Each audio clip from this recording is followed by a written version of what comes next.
láyé wọn dáadáa. Orí Olúwa pọ̀ láyé wa ni. Òdìgbà tá a bá ń sọ àwọn tábùrù ṣẹlẹ̀ sí o. Ó tó mọ̀ pé Ọlọ́run kún fún ọ̀pọ̀lọpọ̀ oore. Èló ni mo gbé fún náà bí mo ṣe mí yìí o. Bí mo ṣe ń gbẹ̀sẹ̀ tí mo rí Ọlọ́run ìwọ ni. Bí mo ṣe ń lajú tí mo ò rí. Ọlọ́run ni fashion designer àkọ́kọ́. Èèyàn ṣẹ̀tọ́, wọ́n wá mẹ́wé, wọ́n fi bòdì. Ọlọ́run sọ pé kò lè last. Ó wá gbẹ̀rán, ó fáwọn ṣaṣọ fún wọn. Àṣírí ayé rẹ̀, Ọlọ́run kò jẹ́ kó tú. Ọlọ́run ni perfect designer. Ẹ ò ní bó ṣe mọ wá, ó fetí síbí, ó fi síbí. Ó ṣàmọ̀ tó bá ń wẹ̀ tó mi ṣe ṣìkan sétí. Tó bá lọ jẹ́bí ló wà, ó jò wá lọ bẹ̀rẹ̀ o. I'm not seeing any comments. That's why I ended it the first time. Don't like having the chat and I'm not seeing people commenting. Oh yeah, body say. Oore tó ṣe fún mi. Torí pé ó kéré lójú wọn, ó pọ̀ lójú mi. Èmi nìkan ló yẹ ohun tó ń gbé mi borí. Ọpẹ́ mi gbọ̀ngàn, Ọba tó gbé mi borí. ṣé yẹ sí?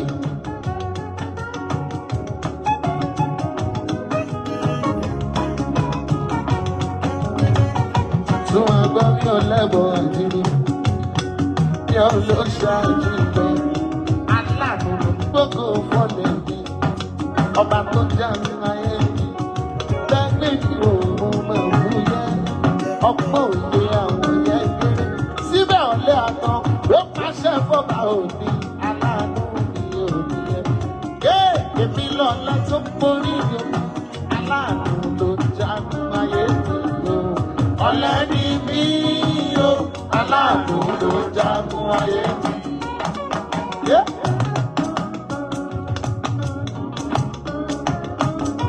Àwọn pààrọ̀ mi ò lágbára o, aláàánú ló jagun ayé mi o. Ọ̀lẹ ni mí o, aláàánú ló jagun ayé mi.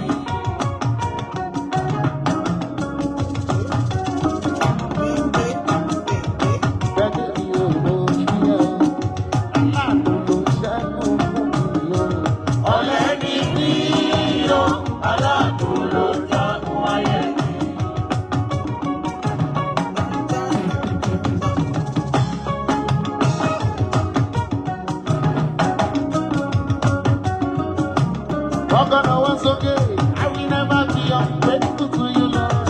I will never be ungrateful to you, Lord.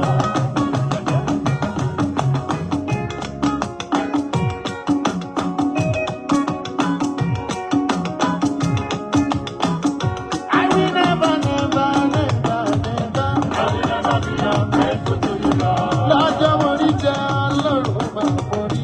I will never be ungrateful to you, Lord. Lọ́jọ́ mo rí mú Ọlọ́run máa borí. I will never be ungrateful to you, Ìjà kan gbógun dé ó ṣẹ́gun fún mi. I will never be ungrateful to you, Lord.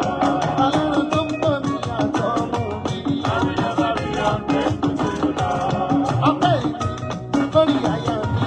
I will never be ungrateful to you, Lord. Ọpẹ́ òdì lórí ọkọ mi. I will never be ungrateful to you, Lord. Ọmọ tí mo dá lórí iṣẹ́ mi. I will never be ungrateful to you, Lord.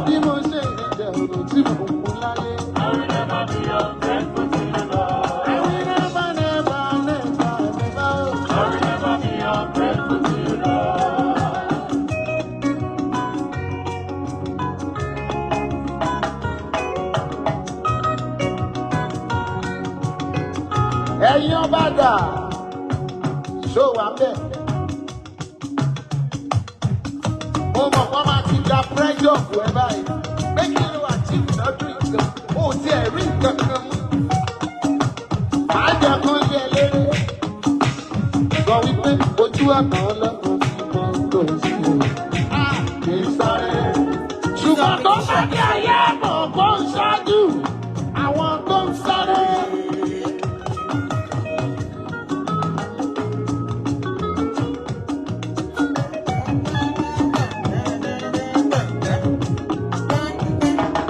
orí títì ọlọ́run mo gbèdè mi yàn kì í sáré ṣùgbọ́n tó bá dé ayé mọ̀ kó ń ṣáájú àwọn tó ń sáré.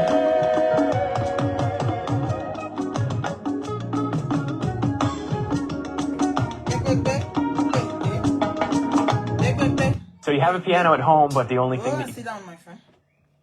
Ready down to just sit there along way. Ladies and gentlemen, I don't have my stuff is not showing comments. So annoying. We're trying everything I could, but it's not coming up.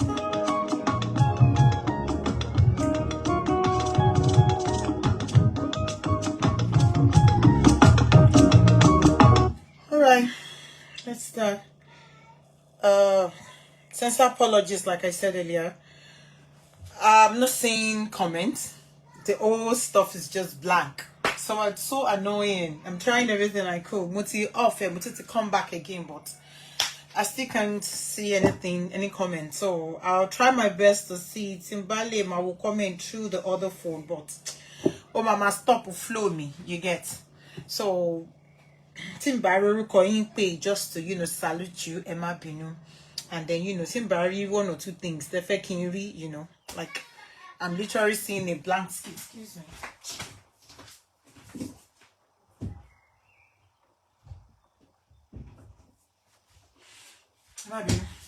Like the old play gbogbo screen yẹn kan da pawu mi ti e rí nǹkankan mo den mi mo tó dé tí ó ti ẹ gbé tó refuse tí ó gbé comment síta fún mi. So annoying. I don't like this. I don't like this. So annoying. So let me use the other phone to welcome you all. Good evening, Mommy Womack. Good evening, Victoria Adetoyin. Hello, ma. How you doing? The best glorious. Good evening. Adiola Shibanjo. Good evening, ma. And to everybody, Timi Bari, Orukoyin, Emma Bino, Motim Bolongo, mi ring kokon lori screen you get. So little phone, twelve me, moving mama try lati ma check our comments, lay your concon. Okay? So Emma Bino ejo. So annoying, honestly. Because I want to pass something important to me now, and unfortunately I can't even see. I don't know.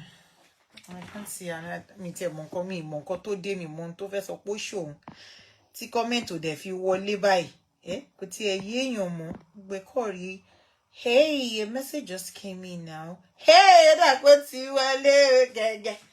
Ti wọlé. Okay, let's see. Juliana Yozi, happy weekend. Yes. Okay, so Kato Lossi, Kato Bere show. Please help me to share the show. God bless you as you do so. Emma Bagbe, Eje Camaro in Leti Golden Eden Cosmetics fún gbogbo àwọn ìpara tó ń ṣara lóge, ṣe face cream lẹ́fẹ́ ni, ṣe facial scrub lẹ́fẹ́ ni. Gbogbo ẹ̀. Ríra ní àtọ̀dọ̀ Golden Eden Cosmetics. Bọ̀dá mi, ìyàwó yìí máa ń fà ìlẹ́nu ọjọ́ mẹ́ta yìí. Báwo lẹ ṣe ṣe? Kí láṣìírí ẹwà ìyàwó yìí? Ẹ sọ fún mi, kémi náà sọ fún ìyàwó mi. Bàbá ọkọ mi, ẹ má dààmú ara yín jìnnà. Ilé-iṣẹ́ Golden Eden Cosmetics láṣìírí ẹwà mi. Ẹ wò, ibẹ̀ ni mo ti ra whitening face cream, whitening body lotion, whitening body scrub, àti whitening bathing soap. Ṣẹ̀rí ìyàwó yín adún máa dán yẹn. Àwọn náà máa nílò hot chocolate body lotion, hot chocolate face cream, hot chocolate scrub, flour àti hot chocolate baking soap. Ṣé caramel skin kit lẹ́fẹ́ ni tàbí student whitening kit? Wọ́n ń tà. Wọ́n máa ń ṣe steam bath, manicure, pedicure. Wọ́n tún máa ń ṣe àtúnṣe àwọ̀ ara látàrí ìjàmbá tí kẹ́míkà ti ṣe sí ara. Ilé-iṣẹ́ wọn wà ní Ọ̀rẹ́méjì Street, Ọbáwọlé by Bayo Hospital, Akinyele Close, number 6, Ìfàkọ̀jayé, local government, nílé Èkó. WhatsApp number wọn ni +44 79 79 26 0453 tàbí 091 63 20 1327. Ẹ wò wọ́n lórí Instagram handle wọn at GEC_cosmetics. Wọ́n tún wà lórí Facebook GEC Cosmetics. GEC Cosmetics, ọ̀gá ni bàbá. Yes, so GEC Cosmetics ni bàbá o. Àwọn ló lè ṣe. Gbogbo èyí tójú yín bá ti jóná, ẹ gbé lọ sí GEC Cosmetics. Tí gbogbo àwọn tibí náà bá ti luná, bóyá ti lọ da cream bò, ẹ ṣáà gbé lọ sí GEC Cosmetics kán bá yín ṣe kíni, kán bá yín wá cream gidi sí. Ẹ má fìtìjú kárùn. Ẹ má fìtìjú lé àwọn dàdí kúrò nílé pẹ̀lú kúrò náà. Ẹ ṣáà gbé lọ síbẹ̀, wọ́n bá yín wá solution sí gbogbo bẹ̀yẹn tó ti dúdú tó ti jóná yẹn. Okay, so good evening everyone. Thank God it's Friday and happy weekend. Ṣàlàáfíà la wà, ilé ńkọ́, family ńkọ́, iṣẹ́ ńkọ́. Thank you all for joining me today. Please don't forget to help me share the show. God bless you as you do so. And also don't forget to help me invite. Okay? Help me to invite, share, like, love. God bless you. And then to the glory of God, we have stars on our page now. So of course you can, just try to encourage us by giving us stars as well. God bless you as you do so. So sincere apologies. I should have done this chat yesterday or day before yesterday, but one or two things, so I'm unable to. So we'll start the show from today. I'm a shelo bello non. Táwọn bá tin jáde, àwa náà máa jáde, a máa sọ. Before I go ahead, I'd like to also, make a note that this is an independent page. I support whoever I want to support. And when I see things on social media that I feel is not right, I throw my weight of support towards it. And like I said, injustice to one is injustice to all. So the essence of we having a social media page, it's not for us to create enmities or create enemies or, start doing, start bullying and all that. No. The essence of you having a page to have fun, to create awareness, entertainment, information, and then also to stand for one another. So I'm using my own page to do that. And then, like I said, there is also what we call freedom of expression, freedom of association, which no one can deny any one of us of. It is our right. It is our fundamental human rights. Free to express yourself, in as much as you're not defaming.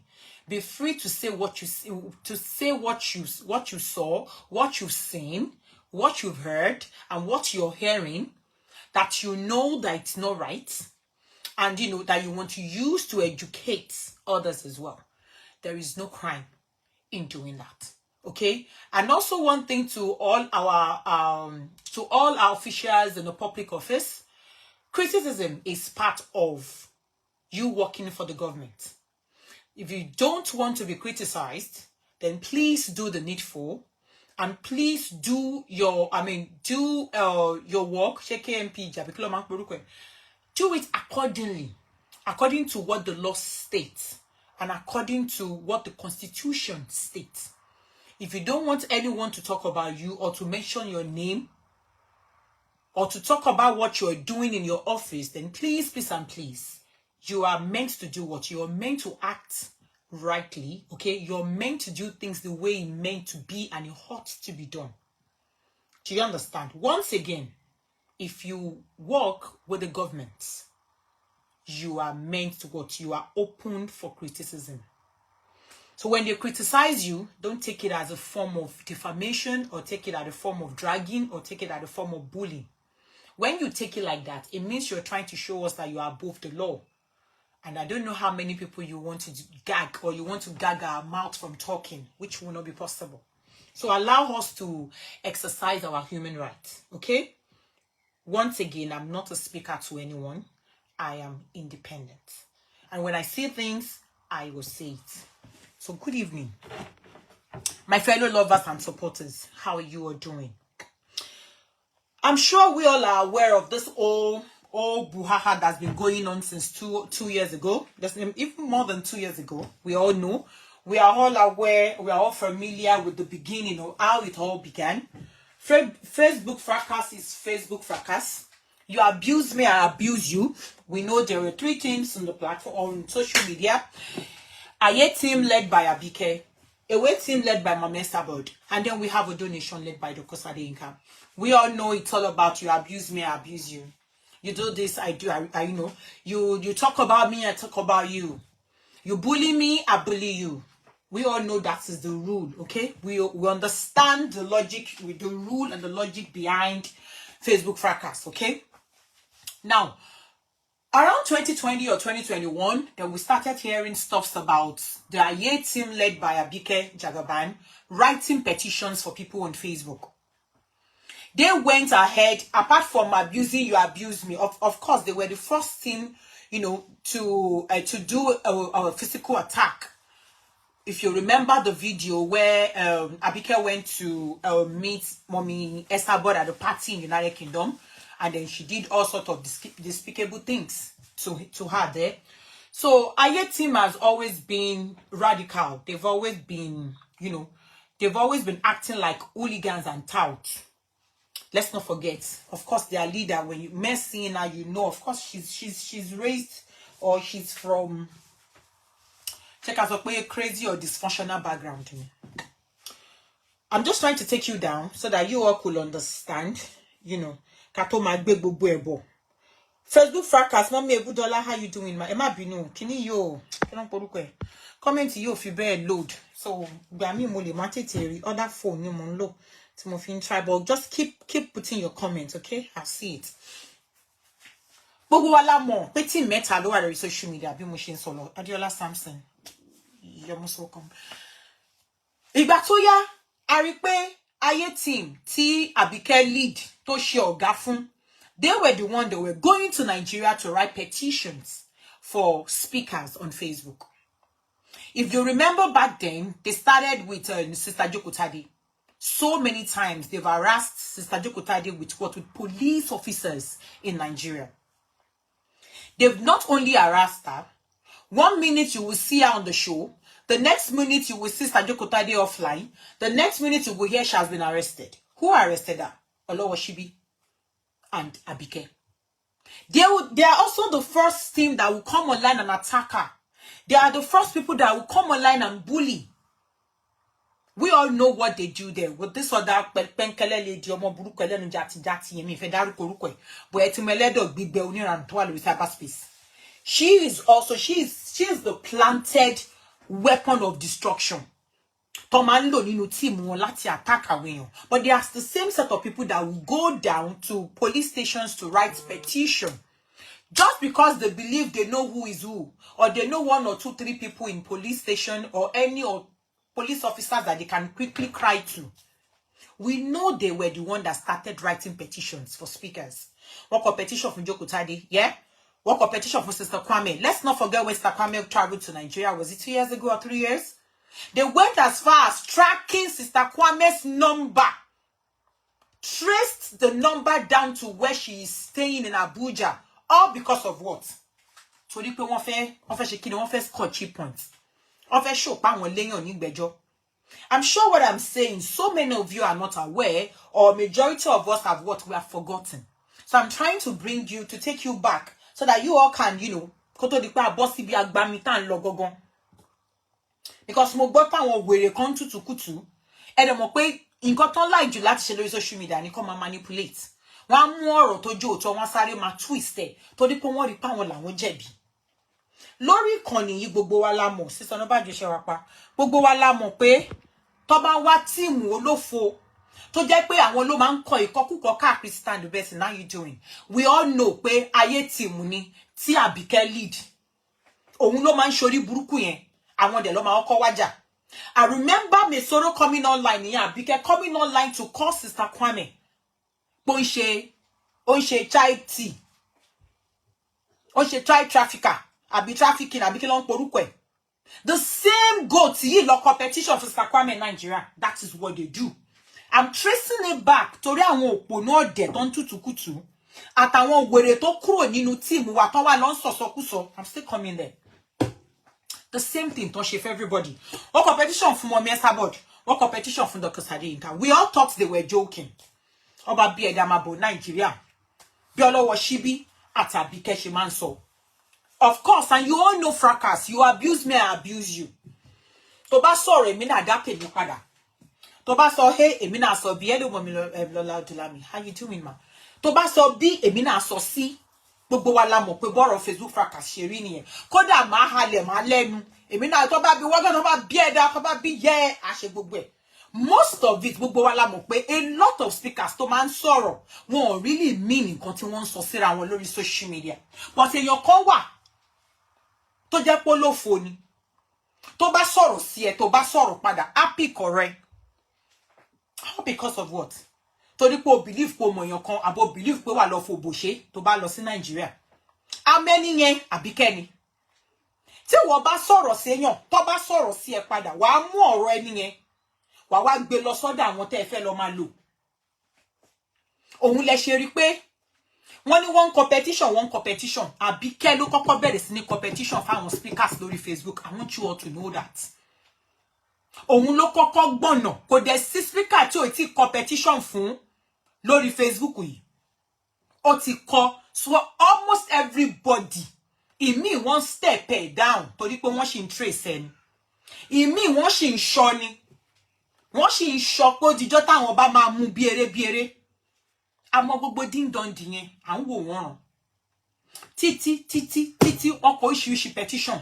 Wọ́n kọjọ fún Dorcas Adeyinka pé wà ṣáà lọ Nigeria. Nígbà tí Dorcas ní I'll go to Nigeria, I'll go to Nigeria. Lóòótọ́ Dorcas dé Nigeria, wọ́n invite. And then she went. She went there. Wọ́n ló bú mi, oníkálukú gbé evidence sílẹ̀. Maybe 2 years, oníkálukú gbé evidence sílẹ̀. Still náà kò wà okay fún Àbíkẹ́ àtọlọ́wọ́ ṣíbí.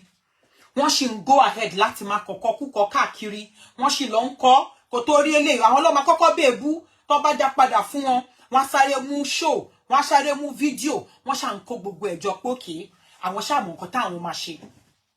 Ìyẹn ló gbogbo ọ̀rọ̀ yẹn òun ló lead wa dé Odoshani mi how you doing? Òun ló lead wa dé gbogbo bí Margaret Emmanuel how you doing ma? Òun ló lead wa dé gbogbo bí tá a dé báyìí.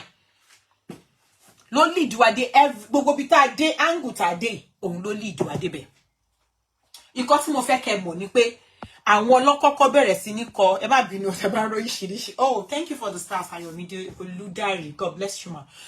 Ta ló ń kọ́kọ́ competition fáwọn èèyàn lórí ìkànnì yìí? Ọlọ́wọ́ ṣíbí àtàbíkẹ́ ni. So tá bá rò lórí burúkú igúnnugún olójú ọpọlọ aláyé bàjẹ́ ọkùnrin US mari òfò aláìlọ́pọlọ olóko cover biro aláìnítìjú ìwọ tójú ẹ ti lẹ̀pọ̀ tán tó rí fitini bí ojú oko yẹn tó bá ń tútùkùtù máa fi ọpọlọ gbé orí ìkànnì yìí ni gbogbo wa wà kò sí irọ́ tó fẹ́ pa fún wa kò sí irọ́ tó fẹ́ pa fún wa anybody ló lè fẹnu ya àgbàdo sáré normal ni ìwọ náà sọ nínú show tó ń ṣe àparí ọmọ Yakuba ó jẹ́ kó yé wa pé Facebook fracas sọ̀rọ̀ ẹnu ẹ kó dẹ̀ máa lọ ni tí wọ́n bá wá mọ̀ bẹ́ẹ̀ ìjọ́ wo ni wọ́n bọ́ síta sọ fáwọn Àbíkẹ́ pé èwo lórí burúkú kọ́ máa competition fáwọn speakers ní Nàìjíríà olórí burúkú Sunday omi òwò mò ń bá wí o aláyé bàjẹ́ aláìlọ́pọlọ tó ṣe tí nọ̀yà bí gèlè ọmọ olókùú síbẹ̀ ìjọ́ wo ni ìwọ bọ́ síta sọ pé èwo lórí burúkú ká lọ máa competition ṣe lẹ́nu ká búra wa yìí náà kó ní kálukú dẹ̀gbọ̀ tọ̀tọ̀ ó rí yẹn sọ ibi tó ṣorí burúkú láyé ẹ̀dẹ́ ibi tó ṣorí burúkú láyé ẹ̀dẹ́ ó rí nǹkan bẹ́ẹ̀ yẹn kó rí sọ kó dẹ̀ jẹ́ kó yé wọn pé òṣì orí burúkú òun ni wọ́n ń ṣe ayé ẹ̀ ti bàjẹ́ tẹ́lẹ̀ Sunday olórí burúkú olójú froggy wo bójú ẹ ṣe rí ṣó ti gba panasúkú kó tó wá ṣe ṣó lánàá ni ó ugly kí ló dé olórí burúkú kò fún àbí Fọláṣadé báwo báwo ló ṣe máa làjílẹ̀ fún wa láyé bàjẹ́ tiẹ̀ yìí báwo ló ṣe ń wojú ẹ̀ náà tẹ bá ń dóra yín báwo ló mo ṣọ̀pẹ́ yín ló máa ń kọ sí ẹ toró obìnrin gidi kan ò gbọ́dọ̀ máa wojú burúkú ẹ̀yẹn tó bá ń bára yín sùn jẹ gbogbo hormones mi yẹn ó máa dà sílẹ̀ nítorí àwọn pé ká ní wèrè tó fẹ́ gùn mí báyìí torí Ọlọ́run ayé ẹ̀ ti bàjẹ́ gbogbo ṣóòrí burúkú tó ṣe lánàá yẹn máa dẹ lóhùn pèsè ẹ lè ṣe gbogbo orí burúkú tẹ́ ẹ ṣe fẹ́yàn kẹ́ni kó má sọ̀rọ̀ ṣó lórí burúkú ní ilé ẹyọ kọ̀ọ̀kan ni Sunday ṣáyé ẹ bàjẹ́ ni tó bá jẹ́ ya láya pọ̀rípọn gbà já ẹ ni wọ́n ṣe ogbon tó ṣe fún yẹn olórí burúkú ẹ wà gbẹnu dákẹ́ torí òun sọ lánàá sí ẹ tẹ̀bọ́ yẹ kó o dákẹ́ ni wo lórí burúkú má ṣàǹfààní ojoojúmọ́ ni wà táwọn wèrè kẹjọ ń gbé oríṣiríṣi news wá sórí ìkànnì ojoojúmọ́ la máa ń gbọ́ different things látẹ̀ ẹnu yín olórí burúkú ẹ̀dẹ̀kẹ̀ ló dẹ̀ expect kékéyàn jókòó kó káwọ́ gbéra kó máa worí burúkú tẹ̀ ń ṣe you must be mad kí ló ń dùn ẹ́ ń bẹ̀ ó ní wọ́n lọ fẹjọ́ ẹ̀sùn lọ níbi iṣẹ́ wọn àti ẹ̀ tí bẹ̀rẹ̀ sí ní fẹjọ́ ẹ̀sùn mọ́mí Akínfẹ́ ló sì kọ́kọ́ wá rìpọ́ọ̀tù ẹ kò dẹ̀ yín ò dẹ̀ ní kankan ṣe pẹ̀lú Dorcas Adeyinka tó bá fẹ́ ṣorí burúkú má máa parọ́ fáwọn èèyàn ìwọ ló omú ṣóò tó ṣe fún mọ́mí Akínfẹ́ ó dà pé wà lọ́wọ́ mi kò sí tó fìyà yẹn wé ó parọ́ láwọn ló kọ́ ilé Fọlá ọkọ̀ sàlẹ̀ fọ Dorcas ló kọ́ òkè nílé duplex tó bá yẹ pa yí ẹ orí ẹ ti bàjẹ́ orí ẹ ti yí àwa sọ tó wá ìgbà tó ti ẹ̀ ralé ó ṣe máa mọ bí ilé duplex ṣe rí kéèyàn ní ọ̀tọ̀ lẹni tó kọ́ ilé duplex nísàlẹ̀ ọ̀tọ̀ wá lẹni tí ó kọ́ ilé òkè ní duplex ó yẹ kẹ́ ti mọ̀ páláyé bàjẹ́ lúrú èèyàn bẹ́ẹ̀ descendant Sunday òmíọ̀ ògbùrọ̀ ×2 òun ni bàbá ńlá kù bàbá wọn fi ń ta yín kò lọ́pọlọ torí tó bá lọ́pọlọ lórí aláyé bàjọ́ ọmọ ọ̀ràn kíran olórí kó sọ̀rọ̀ bí àpótí fẹ̀dẹ́kò yẹn kò ní wá jókòó orí ibú kó gbẹ́pọ̀ òṣì kó gbé jókòó lánàá kó máa tútùkùtù tó ń wá eyín ẹ̀bí ti góòrò yẹn kó gbé jáde kó lóhùn sọ̀rọ̀ olóṣì ọmọ ọ̀ràn kíran àbí bẹ́ẹ̀ kọ́ so nígbà tí ẹ̀yin lọ kọ petition irọ́ àti petition èké ẹ̀dẹ̀ jẹ́ kí ẹ̀dẹ̀ lu ẹni tẹ́ ẹ fẹ́ lò kó máa bá yín lo abuse of power torí pé ó wà ní corridor power kan tí yẹn náà bí pé kò sí nǹkan tóun ò lè ṣe nílẹ̀ Yorùbá àbí kò sí nǹkan tóun ò lè ṣe nílẹ̀ Nàìjíríà olórí burúkú yẹn mọ̀ pa abuse of power lẹ́ ń ṣe so ẹni tẹ́ ń ṣe fún yẹn expect pé kó dákẹ́ kó máa wò yín ràn kò ní dá fún ẹ kò ní dá fún ẹ kò ní dá fáwọn olórí burúkú tẹ́jọ́ ń ṣiṣẹ́ papọ̀ ayé yín ò ní dá ṣóò tó fẹ́ wá ṣe lánàá yẹn ni mò ń dúró kó o ṣe onímọ̀ ní London àbí bẹ́ẹ̀ kọ́ mò ń dúró kó o ṣe ṣèbó ló fẹ́ fọ́n gbà yán gan olórí burúkú ọmọ ọ̀ràn kíran ọmọ Felicia aláyé bàjẹ́ wọ́n tí ẹ kọ́ ti lo postina 2 ńgbà tán bá yá ẹ̀ sùn ó yẹ kán ti lo postina 2 lé ẹ lórí kọ́yún burúkú náà kó ti dissolve dànù tó bá ti mọ̀ páláyé bàjẹ́ ọmọ ọ̀ràn kíran bíi tiẹ̀ báyìí lọ́fẹ́ bí Sunday òmíàn tó bá ti mọ̀ pé lórí burúkú ọmọ bíi tiẹ̀ báyìí òun lọ́fẹ́ pọ̀ lẹ̀ ó yẹ kán ti lé ẹ dànù ọkọ ṣe bí ẹ tán kán mú injection kán tẹ̀ sí ojú orí burúkú ẹ̀yìn ojú ẹ tó dàbí ojú òwìwí yẹn kán mú kán tẹ̀ dànù olóṣì. We are on justice for Dorcas Adeyinka, my people, and honestly speaking, enough is what is just enough. Enough is just what is enough. Gbogbo wa la wà lórí ìkànnì ní 2024 May 12 tí wọ́n gbé police bulletin yìí tí wọ́n gbé jáde. Dorcas Adeyinka declared wanted for what? Cyberbullying, cyber stalking, cyber texting, cyber talking, cyber this, extortion, alleged murder. Kò sí nǹkan tí wọ́n kọ tán síbẹ̀. Gbogbo wa la rí now. Gbogbo wa la rí. Olórí burúkú ọmọ ọ̀ràn kíran Sunday táyé ẹ̀ ti bàjẹ́ olórí burúkú òṣì. Ó wà lórí ìkànnì lọ́jọ́ náà tó ń ṣe yẹ̀yẹ́. Ó wà lórí ìkànnì lọ́jọ́ náà tó ń ṣe yẹ̀yẹ́. Ṣé ìwọ bọ́ síta sọ pé ṣé ọ̀rọ̀ yìí ṣó le tó gbogbo ká máa declare èèyàn wanted tó bá ṣe páyé ẹ̀ ti bàjẹ́? Ó bọ́ta. Olórí burúkú ẹ̀ tún kọ́ àwọn ọlọ́pàá iṣẹ́ ẹni pé nǹkan báyìí ló máa ṣe. Ẹni òfu, ẹni àdánù, ẹni ègbé. Wọ́táyé ẹ̀ ti bàjẹ́ tí kò dájú pé gbogbo nǹkan tó orí nǹkan tó ń dùn nú ẹ̀ kò dájú rárá. Torí tó bá dájú ìdán olórí burúkú ẹ̀ ò ní jókòó kó o máa ṣe ṣòfò ṣòòṣì tó ń ṣe tó ń sọ pé ó yẹ kí Dorcas lọ jókòó kò ní dáa fún ẹ kò ní dáa fún gbogbo eyín burúkú tó fi ṣe rí kí ló ṣe máa ń pe consonant ferígì fètèpè tó fi construct gbogbo ẹ̀pọ̀ tó fi sọ síta yẹn. Ìwọ ló jáde ló wá ṣe show má bẹ́ẹ̀ play ẹ̀ nísìn ó ṣe show yẹn ní 3 days ago. Ó ní ìyá alákùpọ̀ rí kan gbá Fọláṣadé ìyàwó ẹ̀ tó dàbí Kérègbè tó dàbí kan tó fi ń bọ èrè ìgọmọdé ní Ṣàngó yẹn. Ó ní yẹn ó ní wọ́n ti ṣe kinní kan money laundry ní o àbí bẹ́ẹ̀ kọ́. Where did you get that information from? Olórí burúkú, thank you so much for the stars. Ẹ má bínú comment yẹn ń pẹ́ kó tó padà kó tó wá sókè. Oh, thank you, Mamilola Odunlami. Thank you so much. Where did you get that information? Where did you get it from? Iyalaku poripo gba mom si iyalaku baba nlaku baba e wo lo ṣe money launder. Níbo ló ti ṣe? Information da. Update tó ṣe yẹn lèmi náà ti ń dúró wò pé wá fún wa ní information kí ló ń ṣẹlẹ̀.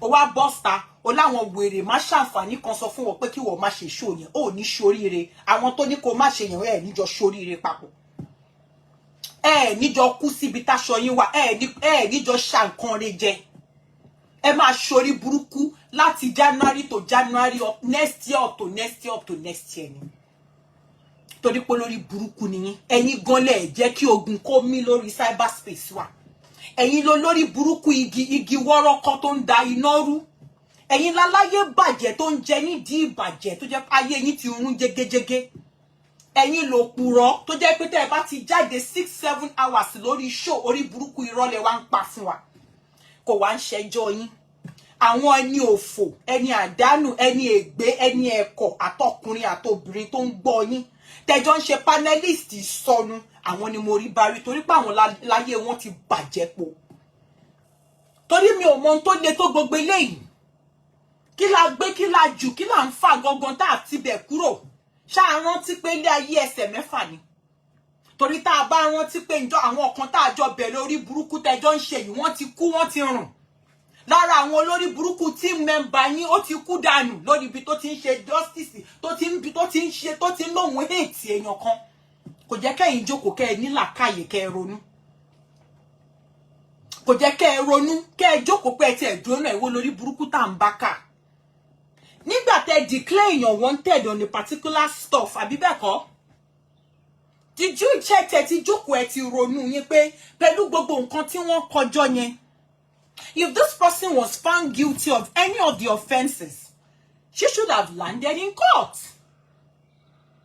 àbí bẹ́ẹ̀ kọ́ ọlọ́wọ́ ṣíbí àtàbí kẹ́ tó ń gbé irọ́ orí burúkú fún yín did they tell you they've taken Dorcas to court? The answer is no torí mo ní gbogbo show lórí burúkú ọlọ́wọ́ ṣíbí lọ́wọ́ kò ever lanu sọ yí pé wọ́n gbé Dorcas lọ kóòtù rí ibi tẹ́yìn aláyé bàjẹ́ ti wá ń gbọ́gbọ́kúgbọ̀ kò yé wa àti wá àti wèrè pé tó kó ìyẹn ò tiẹ̀ ìyẹn persona non grata nìyẹn olóyè ìyẹn ò gbádùn ṣùgbọ́n wọ US Marine mo believe pé o kàwé díẹ̀ àbí ó yá jájọ wọ́ eléyìí ò ń ṣe pé yàn rẹ́sù pẹ̀lú ẹlẹ́dẹ̀ mò ń rẹ́sù pẹ̀lú US Marine tí ò lọ́pọlọ ni wá gbé uniform ẹ gbé wájẹ́ ká bẹ́ẹ̀ táàgì ẹ̀ já bẹ́ẹ̀ wọ́ọ̀ṣì ẹ̀ ńlẹ̀ńlẹ̀ káwọn American government rí pé lórí burúkú aláyé bàjẹ́ lẹni táwọn gbé sínú team torí ẹ̀ bá pé ni ẹlẹ́yàn ṣe cyberbullying cyber stalking alleged murder àbí bẹ́ẹ̀ kọ́ olórí burúkú yín ojoojúmọ́ lẹ wá ń sun ẹkún ìyá àbèjì lórí ìkànnì the same you ẹ jáde ẹni pẹ́pẹ́ sí autopsy tán ṣe kò dára kó wà lọ́wọ́ mi gan ẹ l'autopsy tí wọ́n ṣe ẹni màgòmágó ni ẹ l'autopsy tí wọ́n ṣe ẹ lọ́tọ̀ ni olórí burúkú ẹni máàkì wà lára ìyá àbèjì tó bá ṣe pé ní òfò ẹni àdánù ni ẹ báwo ni máàkì kò ṣe ní sí lára ìyá àbèjì ṣé wọ́n ti parí autopsy kan tó yín gbà tí wọ́n rí wọ́n ti parí autopsy tó fẹ́ lọ gbé ó fẹ́ lọ sínkọ́ ni so gbogbo máàkì tó fi ṣe nǹkan lára ẹ̀yẹn kí ni kó ṣẹlẹ̀ sí àlọ́ lórí burúkú ni ẹ Sunday o ní làákàyè o ní nǹkan tó fi ń ronú gumption yẹn number 6 ẹ ò ṣiṣẹ́ thinking faculty ẹ ó ti dànù wọ́n ti change ẹ pẹ̀lú orí burúkú irọ́ òun ni ò jẹ́ kó fi ọpọlọ sí i torí tó bá lo ọpọlọ ẹ dáadáa ni wàá mọ̀ pé ẹni ègbé ẹni ẹ̀kọ́ ní ẹ pẹ̀lú òṣì tó ń ṣe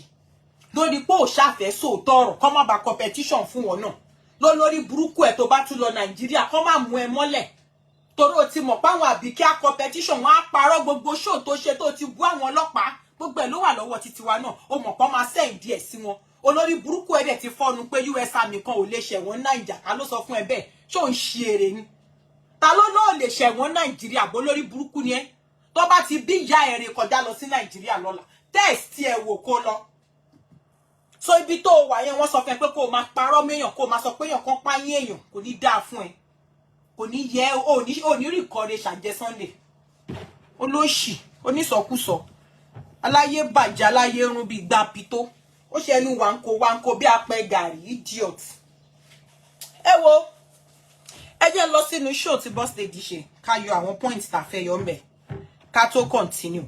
I said in my caption money Dorcas has been cleared of all charges. Yes, she was. Gbogbo charges tó kọ sí orí wanted everything. She wasn't found guilty. Let's not forget.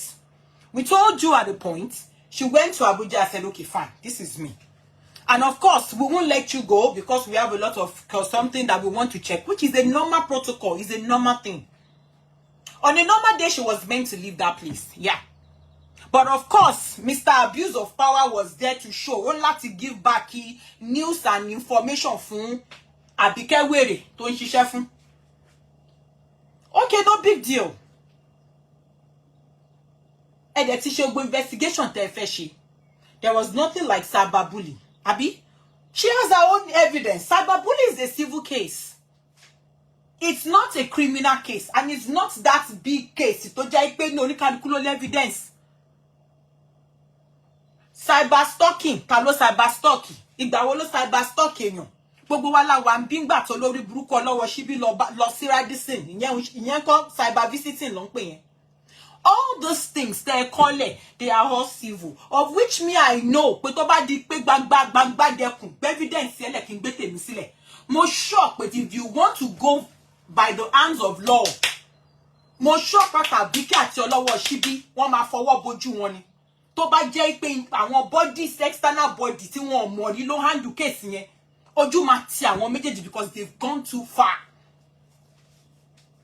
They've gone too far. Kò ń ṣe irú wọn ló máa lọ competition against anybody lórí ìkànnì nípa cyber this or cyber that. Hey Chief Seun Onabajo, what's up sir? How you doing? Iṣẹ́ ń kọ́ sir àti family.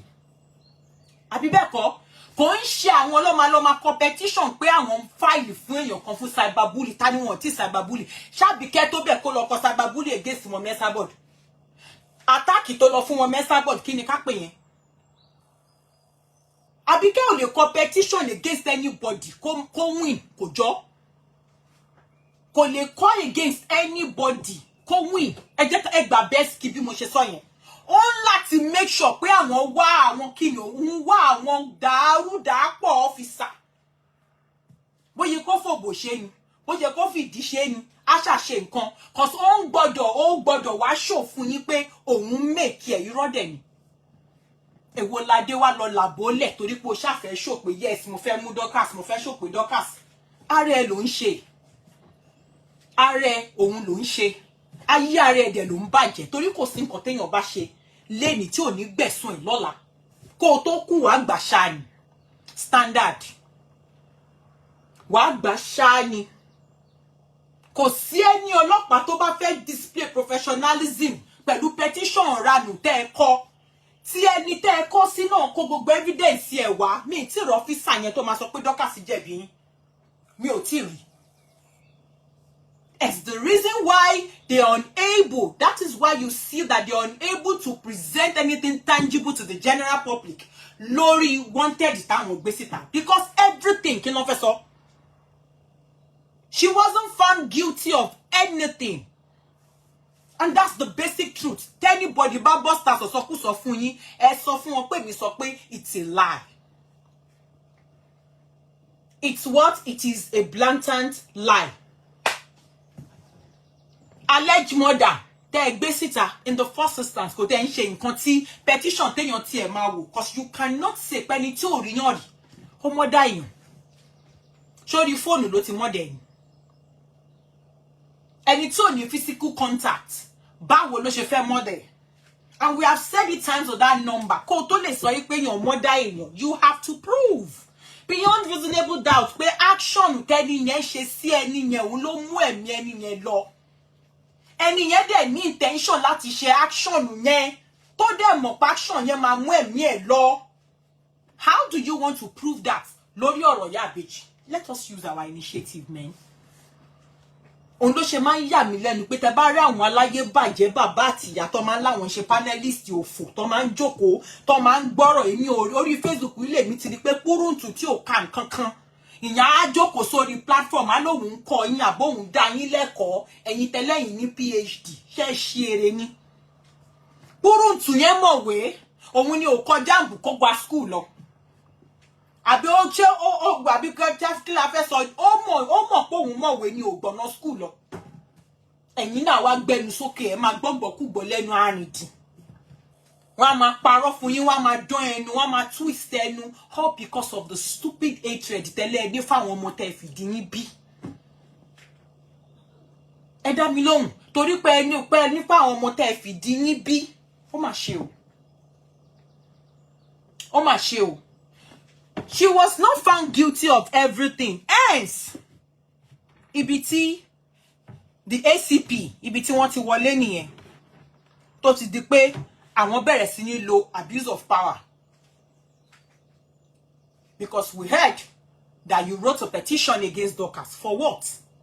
With all due respect, ACP Olumuyiwa Adejobi. For what? Because I don't think Dorcas has ever sat on a platform to say, okay, today I'm going to talk about you. I don't think so.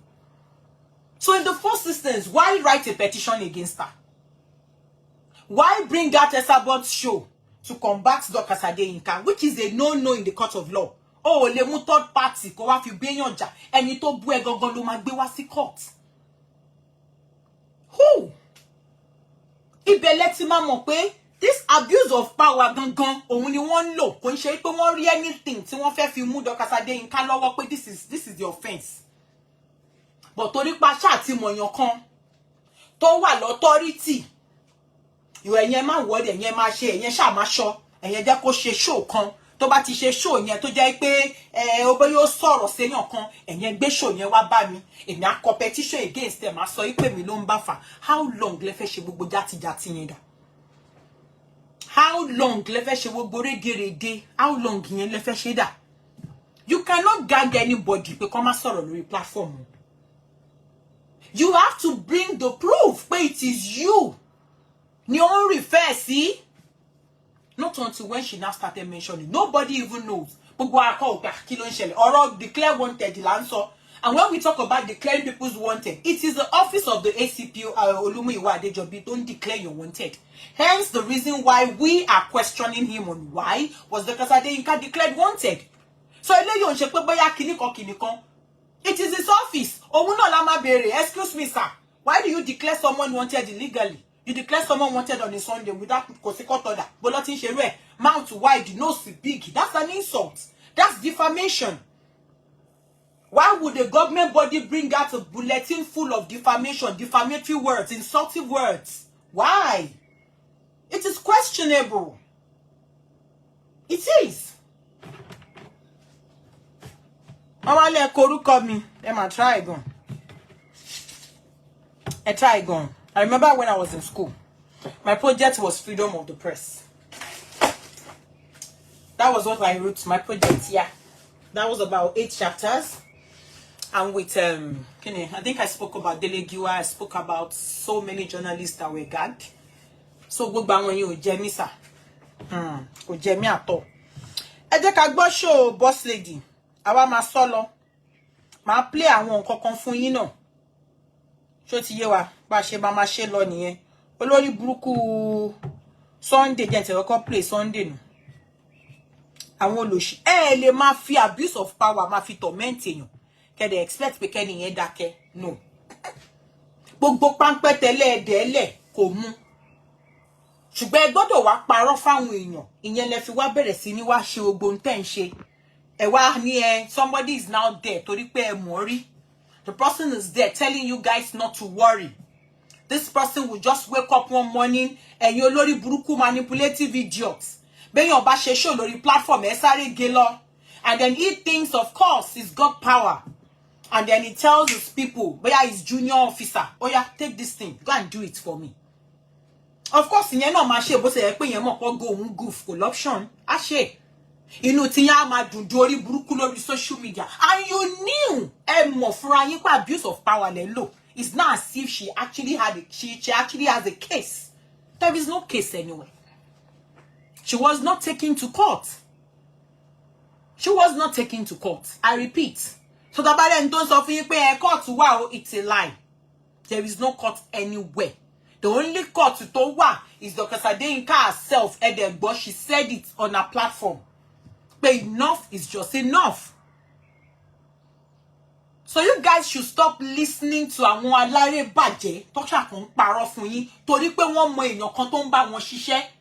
Tẹ́ni yẹn ti sọ wọ́n ti mọ̀ pé nìyẹn yẹn tí wọ́n kọ́ má worry má ṣàbá yín wá ẹ̀sùn kan tí mo fẹ́ fi sí lọ́rùn. Ìyẹn lẹ ṣe ń gbọ́ yẹ kó padà o. Ó yẹ kó padà o. Ó yẹ kó padà o. Ó yẹ kó padà torí pé wọ́n mọ nǹkan táwọn jọ ń ṣe. Ó yẹ kó ní kéèsì torí pé wọ́n mọ̀ pé èèyàn kan wà níbì kan táwọn fẹ́ lò. To fẹ́ wá ẹ̀sùn sí rẹ̀ lọ́rùn láìṣẹ́ lòmíì. And why are you doing that? ACP Ademuyiwa, with all due respect, why are you doing that? Why are you subjecting yourself to ridicule? Why are you subjecting your powerful office? Why are you subjecting it to all sorts of insults and curses? What exactly do you want to derive from you staining your own degrees? Staining them because of qualifications, because of what you want to prove to Abike or whoever that I don't care. But you're would have make but you're more Abike or whatever you think you want to support her. Kò sẹ́ni tó lóhùn support Abike tí ò ṣorí burúkú bombe. Kò sẹ́ni tó lóhùn support Abike t'Abike ò padà wá yẹ̀yẹ́. Iyalaje Odua is an example. But yeah, it's Igbori. I'm sure they will cut this show for you. I don't care. Go and ask, or if you have your officers, let them search on social media. Kono wo bí àwọn team Abike ṣe yẹ̀yẹ́ Iyalaje Odua. Iyalaje Odua used to be very close to Abike. In fact, mo fẹ́ bídú pé true Iyalaje Odua l'Abike fi mọ̀ ní of Ife. Kábíyèsí sà. At the end of the day, Abike padà wá sọ fún wa pé òun àti Iyalaje jọ ń dóko kan náà ni. I don't know why you want to disgrace yourself. You feel that, okay, pẹ̀lú gbogbo qualifications tí mi ní o, àti hard work tí mo ti fi síṣẹ́ ọlọ́pàá o, I need to bring it here and rubbish myself because of what? What exactly did they tell you about Dorcas Adeyinka and then that you feel that you are going to be the one to discipline her for what? For what exactly, Koyewa? We have numerous bloggers in Nigeria. We have a lot of critic bloggers in Nigeria that is criticizing the police officers every day. How many have you arrested? How many have you taken to court? How many? I want to say crazy things. How many have you prosecuted? How many have you brought to book? Why are you after Dorcas Adeyinka? What exactly is the problem? What? Kilo wà ńbẹ̀ gangan tí ó ti bẹ̀ kúrò. Kilo dé kilo ṣẹlẹ̀ gangan. Ṣó ju pé mo don't worry, I'm going to teach her a lesson. On what basis? On what basis? Nta bá rí lórí social media òun la wá máa sọ. Èèyàn kan ò lè ní ká má sọ̀rọ̀. With all due respect, sir, people like you, your caliber, we don't expect to see you in this kind of mess. This is Facebook fracas, where they abuse themselves. To ba bu mi ma bu e. Kò sí respect ní Facebook fracas. So if you bring your own degree into it, we will wash you down. That's what it be. What are you doing? What's your business here? They brought all sorts of petition full of lies, and you accepted it. You signed on it. For what? Case táwọn alágbọ̀n every 5-6 stations ní Lagos State tí wọ́n ti treat. You authorized it to be transferred to Abuja, and that was the same case you are now declaring Dorcas Adeyinka wanted for. Kò ṣe gbọ́ sà. Orun létí. Not with somebody, excuse me.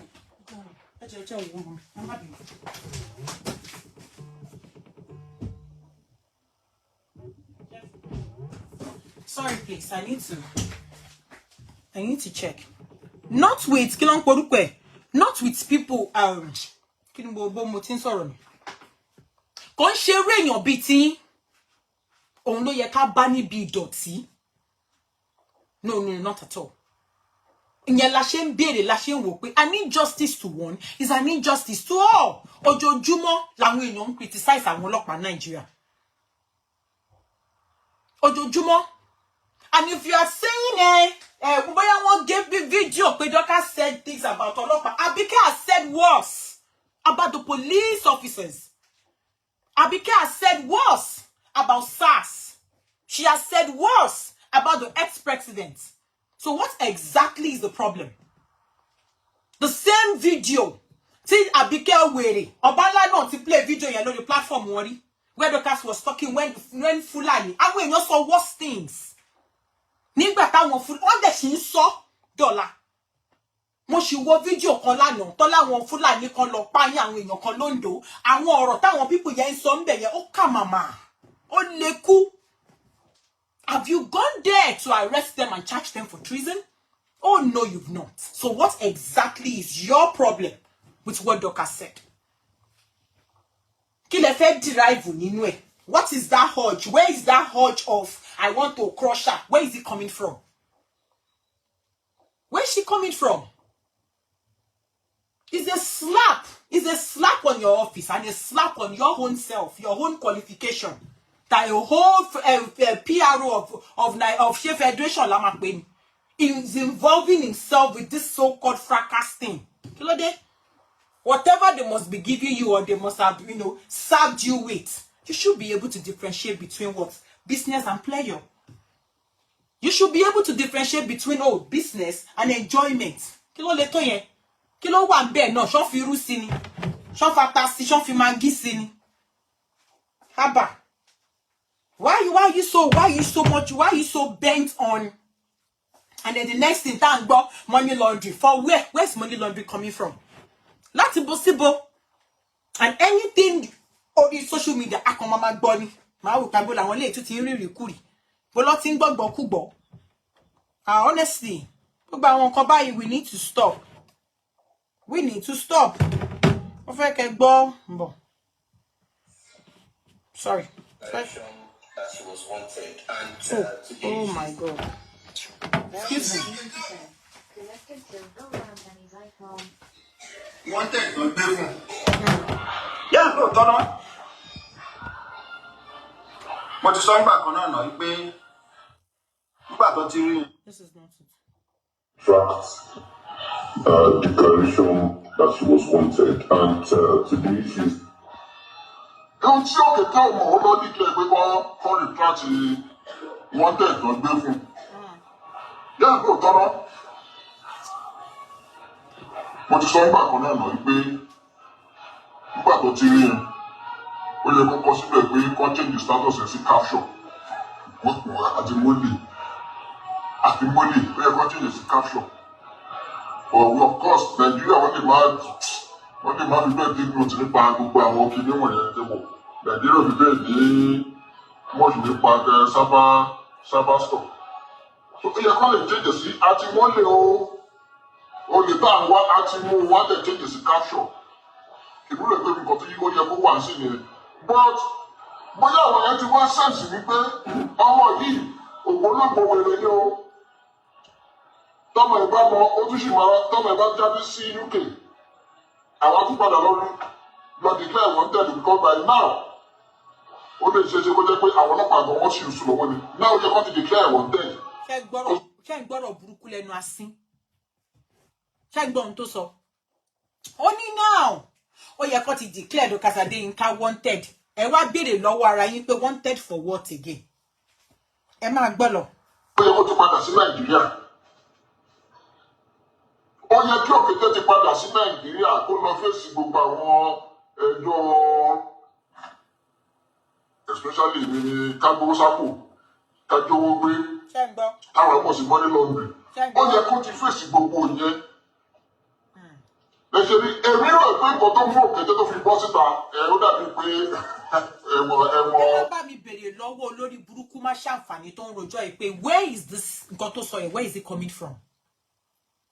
Bọ́n ṣe jáde gbogbo àwọn fídíò tí boss lady sọ̀rọ̀ ń pa ẹ̀ lórí show tí máa play fún yín bọ́n ṣe bábìkẹ́ ṣe jáde tó ń play gbogbo àwọn fídíò yẹn lẹ́ẹ̀kọ̀ọ̀kan nìyẹn mo ní show yẹn lọ́wọ́ ń bí show Ìgbòho yẹn mo ní lọ́wọ́ Àbíkẹ́ gbé jáde lórí page ẹ̀ ní pé do you remember this video ó dẹ̀ ń play ẹ̀ ó dẹ̀ sọ the exact word only this is treason. That was about last year. And this is the same video the so-called ACP Olumuyiwa wants to use for Dorcas Adeyinka. The question is, how come? Is the ACP working with Abike? What is the link between ACP Olumuyiwa and Abike Jagaban on Facebook? How come the video Tabike Tifim Budokas is the same video Obanlalo? Is the same video. Lizzie play on the page. Is the same video. ACP Olumuyiwa wants to use. Who is feeding ACP Olumuyiwa with informations on Facebook fracas? And why is ACP Olumuyiwa listening and collecting stuffs from that person? What exactly is his mission? What exactly is his mission? Like I said earlier, this is not a defamatory show. We are not defaming anybody here. But we are only stating the obvious. We are only stating and educating ourselves. We are educating ourselves on what we call abuse of power in our dear country, Nigeria. Tí ó yẹ kó máa rí bẹ́ẹ̀. Àwọn officers kọ̀ọ̀kan wà tí ó tiẹ̀ yẹ ká bá ń bẹ̀. Officers of top rank. Kò tiẹ̀ yẹ ká máa bá yín nírú àwọn nǹkan dọ̀tí báyìí. But your sergeant kan ló yẹ ká rí nídìí kátikàtì ká dẹ̀ wò pé okay, oh, he's just climbing the ladder.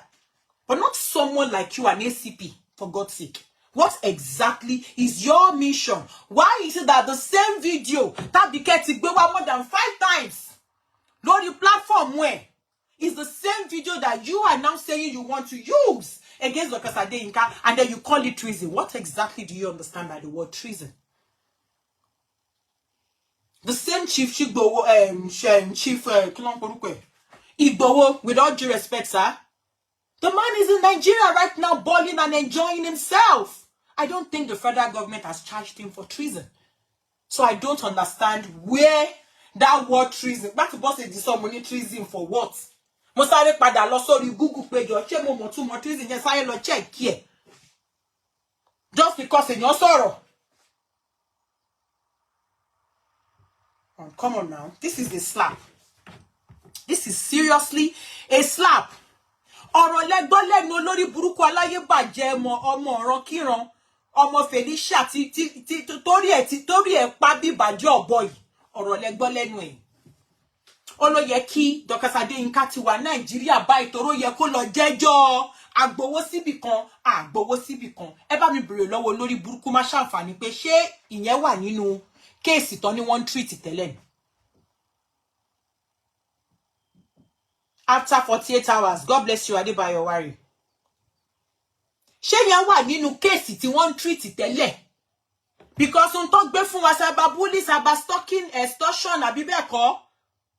And at the end of the day, on the normal protocol, according to the law, after due investigation, if the person is duly what? If the person is duly guilty, the person is meant to be charged to court.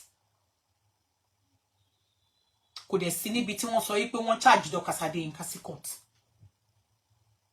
Kò sí? So, níbo wá ni olórí burúkú má ṣàǹfààní ẹlẹ́nu fẹ̀gẹ̀dẹ̀ bí abọ́yadé yìí? Ní kíní tó ṣe tí nọ̀yà bíi ti rábìtì tó fẹ́ bímọ yìí. Ẹ bá mi bí olórí burúkú ẹ̀ ọkọ Fọláṣadé aláyé bàjẹ́. Ẹ bá ń bí pé bó ló ti gbọ́ ọ̀rọ̀ orí burúkú tó ń jáde ní gbòòrò ẹnu ẹ̀. Tó ṣe ẹnu fẹ̀kẹ̀fẹ̀kẹ̀ ẹnu ẹ̀ fẹ̀ bí ìgbà tóbìnrin tó ọmọ bá fẹ́ jábọ́ nídìí obìnrin. Olóṣì. Onísọkúsọ ẹ̀dá. Kọ́ wọ́n tẹ́ kọ́ máa ka owó ó dàbí pé ìyẹn ò jáde mọ́. Ló wá wípé ikú rẹ̀ wọ́n ti blọ́ọ̀kì àkáǹtì ti dúró ó ti dúró lórí kan. Wọ́n ti blọ́ọ̀kì àkáǹtì ti dúró. You now want to ask yourself again. You now want to ask yourself again, pé níbo lolórí burúkú yìí ti ń get information? And then kí ni ìtumọ̀ orí burúkú ọ̀rọ̀ tó ń sọ? Olórí burúkú wọn bó ṣe máa ń dàdàkú dálẹ̀ òun lélẹ̀. You know when Boss Lady said it on her show, pé àwọn gbọ́ pọ̀ sọ báyìí mo wò pé ta ni. Èèyàn kan wá ta mí lólobó pé olórí burúkú yìí ló sọ bẹ́ẹ̀. Mo wá lọ sórí show ẹ̀ mo lọ gbọ́. Bó ṣe máa ń bọ́ta, tó máa ń tútùkùtù nìyẹn. Lóòótọ́ náà, ìgbà tá rí comment yẹn náà, she will be declared wanted. Èmi gan wò pé declare wanted fún kíni, kí la gbé kí lẹ jù. Lóòótọ́ ńjọ́ kejì wọ́n máa declare. Lóòótọ́ wọ́n máa declare. Wọ́n declare. So ẹ sọ fún mi, who is that person that is working with ACP Olumuyiwa? Who is that person? Who is the person ACP Olumuyiwa work pẹ̀lú lórí social media? For what? For what exactly? Ere mi máa sọ̀rọ̀, ẹ bá korúkọ mi, máa sọ nti mo rí. Mo me sọ dáadáa tó me kú náà. Owó gbà, owó lè wọlé àwọn owó lè jáde, ẹjọ́ ti yé yín. Ó dàbí pé ìyẹn ti ṣẹlẹ̀. Níta máa bẹ́ẹ̀ kò òkété ibi àyè òní kò bóyá ló máa gbàgbé wa. Ó dàbí pé ìyẹn ti ṣẹlẹ̀ jẹ́mọ̀. Níta máa bẹ́ẹ̀ pò ò ní gbàgbé wa. Tó bá bí yàláyà pọ̀ rí pọn gbà yá ẹ Sunday Omiyan. Tó bá bọ́ síta wá sọ wípé wọ́n serve ẹ̀ ń pépà bó ṣe sọ yẹn tó wá tún sunkún ò ní ṣoríire. Ohun táwa náà máa bẹ́ẹ̀ pò lórí ìkànnì yìí pọ̀ rí pọn gbà yàláyà ẹ ò ní wò tán. Ohun táwa gan máa fojú ẹ rí. Ìyá alákùpọ̀ rí pọn gbà Fọláṣadé ìyàwó ẹ̀ tó rí ṣì ń di bí ìgò magi yẹn. Ohun tá máa fojú ẹ rí.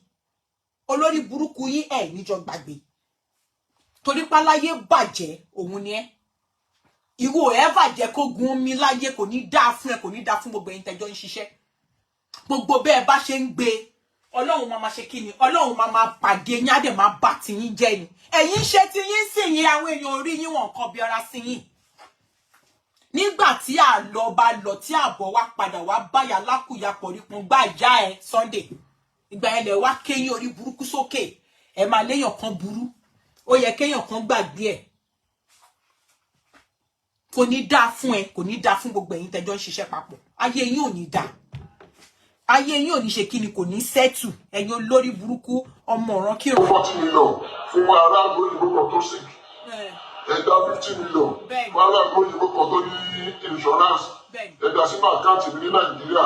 Afẹ́fẹ́ tọ́jú lágbájá kan nílùú òyìnbó. Àwọn ọlọ́pàá ti wí pé lẹ́wùdí olórí kòkòrò ọmọ àlè. Olórí burúkú olóṣì ọmọ àlè ní alákùyá ẹ̀ àti wèrè tó gbé sílé tó pè díyàwó. Wò mí wò! Bábíkẹ́ náà ṣe gba justice for Yáàbejì sínú FCMB àti UBA account nìyẹn. Bó ṣe gba owó Ọ̀ṣadáre àti owó Ramadan feeding sínú UBA account ẹ̀ nìyẹn. Ohun tó bá wá dífá fún ẹni ọlọ́pàá tó bá lóun fẹ́ ṣe whatever, òun náà ló dífá pé wọ́n gbọ́dọ̀ ṣe àkáǹtì Àbíkẹ́ náà. Kò ní dá fún gbogbo yín sẹ́ẹ̀ lé ìtajọ wáyé. Odo Nation, àwa náà máa kóra wa jọ, a máa competition against àkáǹtì Àbíkẹ́. Àwa máa pariwo ẹ̀ tọ́tọ́tán torí pé lórí burúkú olóṣì òun ni yín. Ìwọ lórí burúkú tó ń sọ̀rọ̀ yìí, ó gbowó Ṣẹ́gun sínú GoFundMe. Ṣó ò gbowó Ṣẹ́gun sínú GoFundMe, ṣó ti ṣàkáùnt kò ní dá fún ìyá ẹ̀. Ayé ìyá ẹ̀ máa rògbò skẹ́ṣì fún ẹni. Kò ní dá fún ẹ, kò ní dá fún gbogbo àwọn nǹkan tó ń dùn mọ́ ẹ nínú. Wo lórí burúkú olóṣì ọkùnrin játijàti, ẹlẹ́nu pẹ́yẹpẹ́yẹ, onísọkúsọ, onísọkúdò, ọkọ àṣànà, olóbòrí irun Fọláṣadé, olófo ìyàwó, torí burúkú ọkọ tó gbéjókòó náà rèé. Olóko kọ́ bàbá èrò olórí burúkú jókòó ṣẹ́pọ̀n gbìngbìngbì síta. Ọkọ ọkùnrin yọ ń wájú ẹ̀pọ̀n lárí okó bíntí. Kò ní dá fún ẹ, mò ń gbọ́ ẹ. Fúndà. Ẹ̀rọ ẹ̀ ti sọ̀wọ́ jáde. Ó dàbí pé ìyẹn ló wá ká lára pé àwọn pípọ̀ yà pa wọ́n á pààyàn tẹ̀lé pé kò lè níṣẹ́. Kò níṣẹ́. Kò ní iṣẹ́, òkété ò níṣẹ́, àbálẹ̀ gbogbo ẹnu sọ. Olórí burúkú. bí wọn náà ṣe níṣẹ́ tó ṣe wá ń jókòó lórí Facebook lójoojúmọ́ nìyẹn ọmọ ọ̀ràn kíran ọmọ àlè olórí burúkú bàbá wèrè gbogbo àwọn èèyàn ti ta sí ẹ ò rí wọn bú Dorcas Adeyinka yẹn ló wá ran yín mọ́ aláyé bàjẹ́ ọmọ ọ̀ràn kíran ó lọ ṣì ayé Felicia ti bàjẹ́ ṣe tí Felicia bílẹ̀ rè ọ̀kẹ́rẹ́ bí nǹkan ọbẹ̀ olóhùn bímọ ó tíṣà ìmọ̀ pé ọ̀kẹ́rẹ́ nǹkan tọ́kẹ́rẹ́ bá bí náà wọ́n máa fi jẹun gbẹ̀yìn náà ni wọ́n á fi ẹ́ jẹun gbẹ̀yìn ní olórí burúkú Sunday ọmọ ọ̀ràn kíran ó ṣojú ọ̀gọ̀rọ̀gọ̀ bí I am also live on TikTok. ẹ jẹ́ àgbọ̀ kọ́tà díẹ̀ nípa ẹ̀ olóṣì ṣó ẹ̀yẹ mo ṣì máa bí analyse ẹ̀. The bad treatment follow Dorcas is a freedom fight. They don't like to hear my voice on Facebook because I'm talking about those fracas people.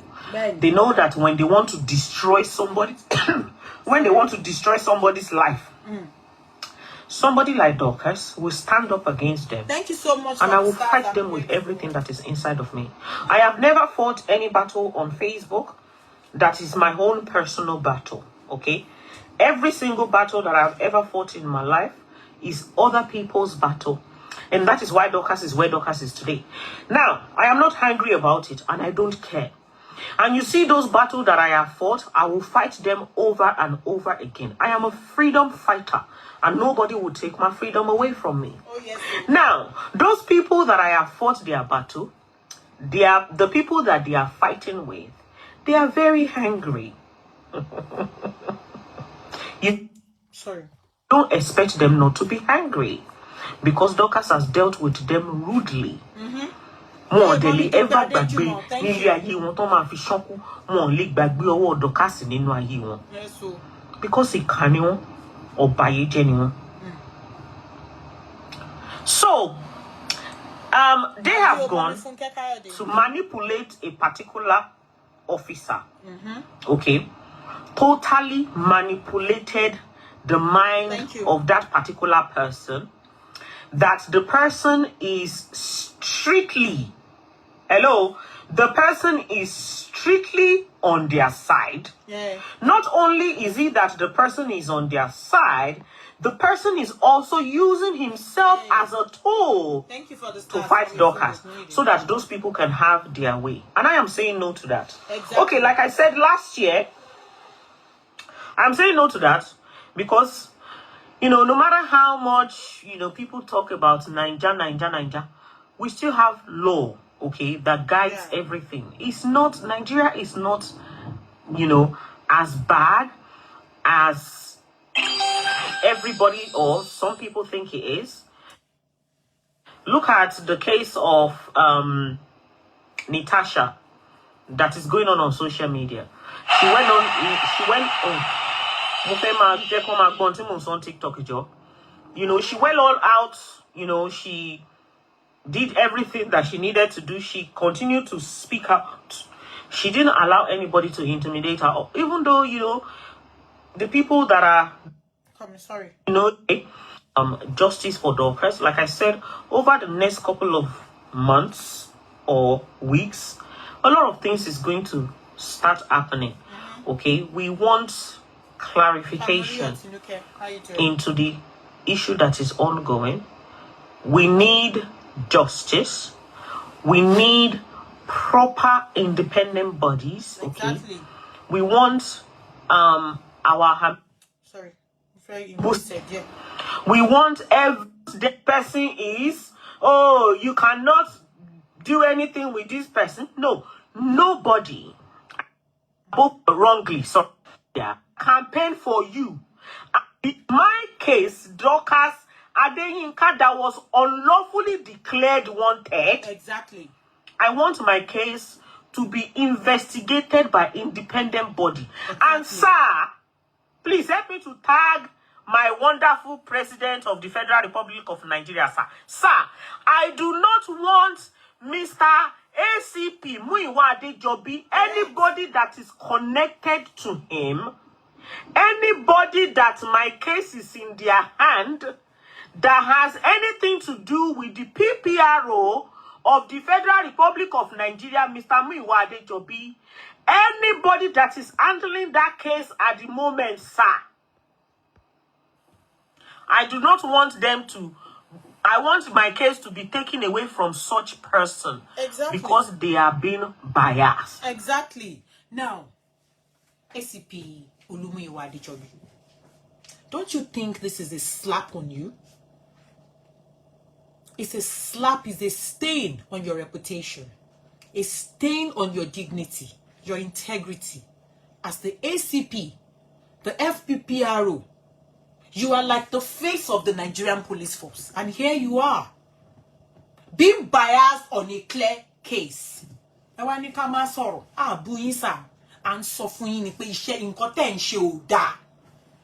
this is not a I have the right or I have the power. It's about the despicable things that you are doing.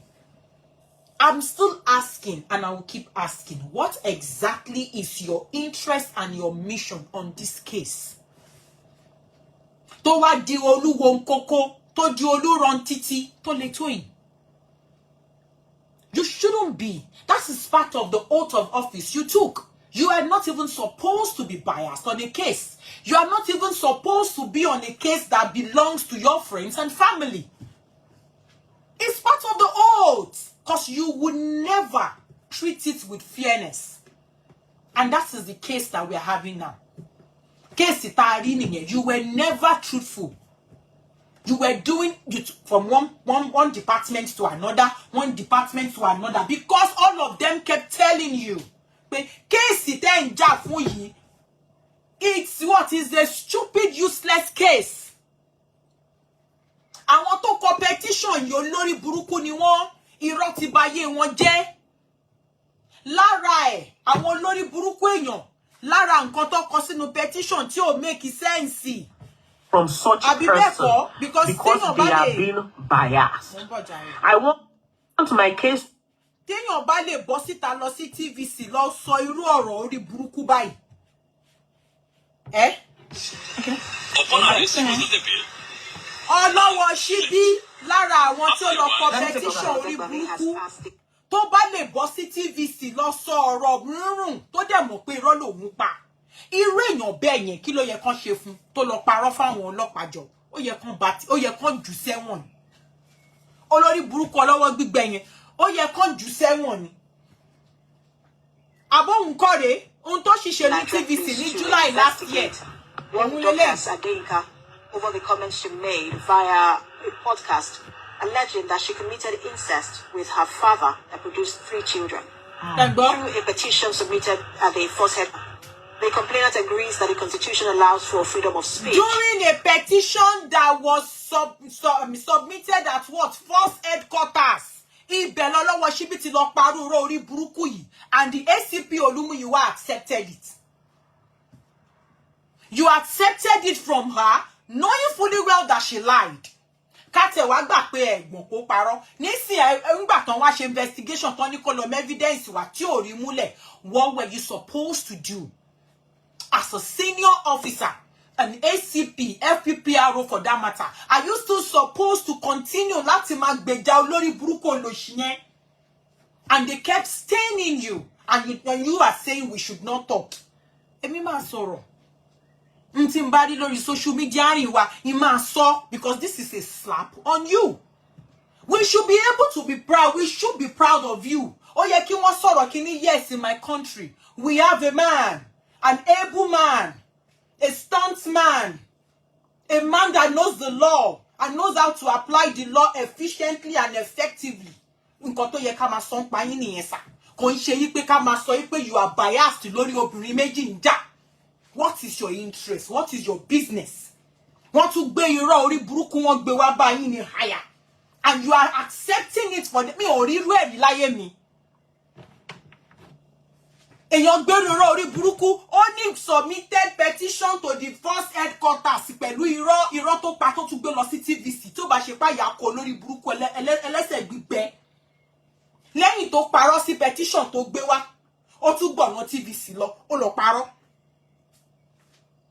Tó dẹ̀ mọ̀ fún rẹ̀ pé Sister Kwame lòun àti ẹ̀jọ́ ń jà. Ó bú Sister Kwame náà tà sí. Tó bá ń ṣe yí pé ACP Olumuyiwa wà ńbẹ̀ tí wọ́n sọ pé ẹ máa lọ. Ẹ máa parọ́ lọ, mo wà lẹ́yìn yín. ẹ máa parọ́ lọ, mo wà lẹ́yìn yín. Irú ìwà yẹn ṣó yẹ ká máa bá nírú àwọn ọ́físà bíi tiyín. Kódà. Of course, it can only happen in our dear country. And the same you will now come out and tell us the Nigerian police force is ensure the efficiency to our safety. Safety is number one. We are going to do everything. And you knew what you were doing. You knew you were using abuse of power just to support some idiots, some nitwits. To jẹ́ pé àwọn ní bàbá wèrè lórí cyber. Ṣàbí kẹ́ tọmọ family yín ni sà. Ṣó tọmọ family yín ni. Ojú knows who lọ ni. Ara irọ́ kan wá pa fún yín nínú petition òun ni TVC tí mo wá play kékeré tẹ́ gbọ́ yìí. What have you got to say to that? How do you feel nígbà tó bá gbé evidence sílẹ̀ tó jẹ́ pé Dorcas kọ́ ló sọ? Why are you still doing the macho power? I am here. I'm going to Gaga. I'm going to Tosha. I am Kiniko. For what? Everything every month is to be investigated by international. We are me ò tí sọ̀rọ̀. By the time I start, láti máa bẹ̀rẹ̀ sí ní sọ̀rọ̀ sókè. Àwọn ọ̀rọ̀ tó máa jábọ̀ pẹ̀lú evidence kò ní dá. So before ká tó dé level yẹn, sir, may God bless you. May God bless your children. May God bless everything concerning you, sir. I want you to please get international body. Not any police. I don't want police officer to investigate a case of a police officer. Exactly. House of Rep is there. Police Service Commission is there. They can call me. If they call me, I will answer them. If they say come to Nigeria tomorrow, I will come. Please, sir, all those independent bodies, I want them to investigate my case. Exactly. I don't want police officer to investigate a police officer's case. Now, the Barroti interview to Boss Lady she last. Money before ACP Olumiwa was acting like okay, that you must pila lenyi emalo. But unfortunately, everything toro pe won ma she ko she. He now came out to write his own petition that he doesn't have evidence for. My question, sir.